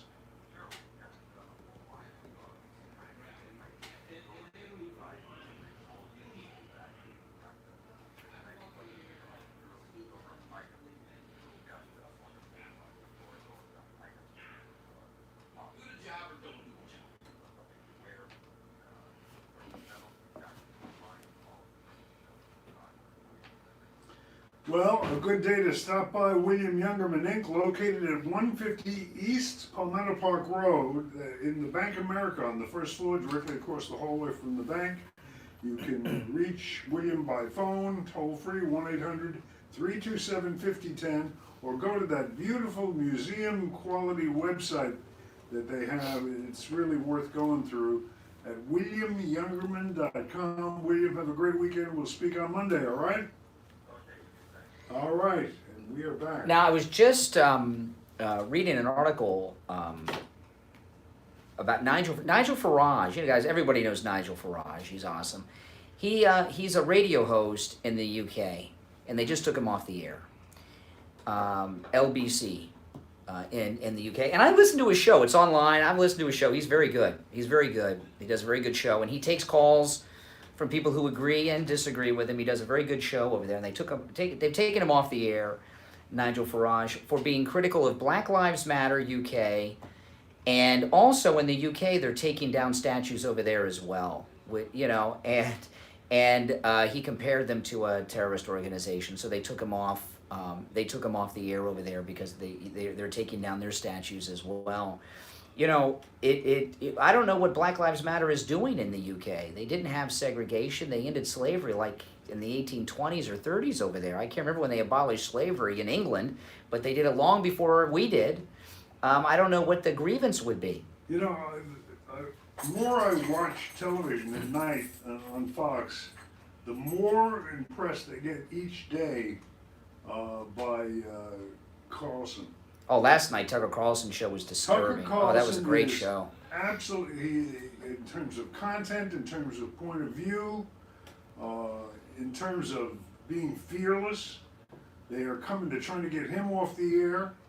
And of course, the one thing Tucker's got that's, you know, because when we talk about talk radio, I always make a big thing of humor. He's got the most incredible, sardonic sense of humor that you can imagine, and he just doesn't get ruffled. And he makes Hannity Hannity looks so weak in comparison. Makes Hannity boring. I can't even watch Hannity boring and vanilla. With his stories about, oh, let me tell you what I did when I worked out at the gym. And if you grab the guy's wrist like this, is my jiu-jitsu guy showed me how to do it. Oh, God, it doesn't He's stop. in love with himself. Yeah, and he's in love with himself, not a lot Hannity. to be in love with, too. You know, Tucker Carlson's mother is the heiress to the Swanson TV dinner family. Really? Well, he'll And, never go hungry. yeah, that's right, on TV dinners. But Tucker Carlson, there was one time he really had his lunch fed to him, and that was by Jon Stewart from The Daily Show. When he was on CNN, you guys can look at this on YouTube, and Jon Stewart got Tucker Carlson to change his whole identity. He used to be famous for not being so much a conservative, but He used to wear a bow tie. yeah, and he had Jon Stewart on his show when he was doing Crossfire on CNN. They brought back Crossfire for a while, and Jon Stewart laid into him and started making fun of the bow tie, and he never wore it again. But if you go on YouTube and watch it, Jon Stewart's a real piece of work too. Him and Jay Johnson, you know, and it was pretty ugly. And but he's butched up since then, Tucker Carlson. If you want to see another thing with Tucker Carlson, watch him on Dancing with the Stars. Oh my gosh, it was the worst performance ever. He was not a dancer. it was so bad. This is on YouTube, Tucker Carlson. I like Tucker Carlson, but if you want to have some fun, go on YouTube, look up Tucker Carlson on Dancing with the Stars. Not only can he not dance, it was so bad that he did not dance. His partner Danced around him. brought him out, sat him down in a chair, and danced around him while he sat on a chair on television live, slapping his hands on his knees. Tucker, I heard Tucker talk about this later. He said it looked like I was in a strip club in Vegas. You know, the way it was going on, because it was really embarrassing. But you know, his show last night where he had the nurse on talking about It's every night now. It gets better, exponentially better every day. Has Sean Hannity's show got him boring, or is it just put in perspective? The worst. Does it just seem boring? Is he doing what he used to do, but Tucker's making him look bad? He's just changed it from talking about himself. That his mother was a prison guard, that whole autobiographical thing that he does, and now he's rotated back to what did we say? Paperboy, when he was a paperboy? No, not a roofer? Oh, no. He was a roofer? No, that's not jujitsu. Karate? Showing the moves with karate. Oh, yeah, I'd like to and see his him. Sensei and his all this. Oh, I'd like to see him do some karate with a real person in the streets. Not some phony thing in a New York. Somebody would grab him and say, he's so full of himself. Well, there was this, it came out a couple of weeks ago that years ago he divorced his wife and he kept it a secret. And I told you when we talked about this about 2 weeks ago, he'd split with his wife about 5 years ago. They've been divorced about 3, and it's been a secret. And it was in the New York Post in page 6, and it was such a complimentary article, not a typical page 6. It was, he was just too busy working and was neglecting the wife, and They call it sanitized. And I told you at the time. You know about being sanitized. Yeah. The article was sanitized. Yeah, and I told you then, and I'm retelling it now so I can tell you how right I was, that Hannity leaked this story, that he has a girlfriend, and she's about to be outed. He's going to go out in public with her or something, and he's leaking this out that he abandoned his wife and children, and that because he's shacked up. He's trying to make it okay. And sure enough, just yesterday, a story came out that he is in a relationship with one of the blondes on Fox, Angie. She's on Fox and Friends. The blonde, they're all blonde. I forgot her name. Hold on, let me pull it up. Let me pull it up. I got her name. By the way, here. while you're looking for that, it is noteworthy that they have upgraded the females on Fox. Ainsley Earhart. It was reported yesterday he's been in a relationship for a couple of years with Ainsley Earhart, and the story, it was in the Daily Mail. The story said that they're all doing their shows from home, that she's been doing Fox and Friends from Hannity's house. And then she's denied it, that she's in a relationship with Hannity. And then they go to Hannity, are you in a relationship with Ainsley Earhart? I don't talk about my personal, he didn't deny it. I don't talk about my personal life, but she doesn't want people to think that she's having sex with Hannity, that she's being Hannitized. And they switched sort of, they still have, they'll always have a high percentage of blondes, but they've gotten some dark ladies up there lately. You mean like black women? No. Like Harris Faulkner? No, the one has... I mean dark hair. The one okay. The one that I'm thinking of has a... now we know why you watch Fox News. News. A Muslim name. Oh, really? Yeah. But I have she's no idea. Beautiful girl. Yeah. I wonder if all that nonsense is still going on. At Fox? Behind the scenes. I don't know. It was in the movie. I don't know. Everybody's sleeping with everybody if they want to get ahead. I don't know. I know Ainsley doesn't want people to think she's involved with Hannity. I mean, she denied it like immediately. But it was reported in the Daily Mail, which is a pretty credible source. Now, my question is, which none of these are the answer to, is when did he start dating her? You know, I'm not saying this is true with Hannity, just to be clear.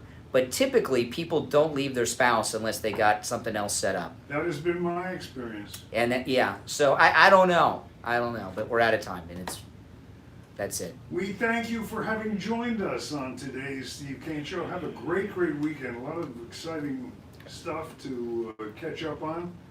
And we'll process it all on Monday when we return. On behalf of Brian, I'm Steve. God bless America. It's summertime, and that means backyard barbecues and hanging out by the pool. With Father's Day right around the corner. He said he's going to call, CBS News will be calling us on Monday. Now, what I wonder is, when they call us about not putting him on, can I tell them that the guy who's contacting them to report us had sex with a prostitute in Costa Rica? That's why we call him out of the John. So does CBS News think we should put Democrats on who have had sex with prostitutes? I'll ask them. Sure. And happy Father's Day. 95.3 FM, 96.9 FM. All right, guys, take care. Make sure I know, it's funny. I don't know, maybe. I don't know. All right, take care, guys. It's her body.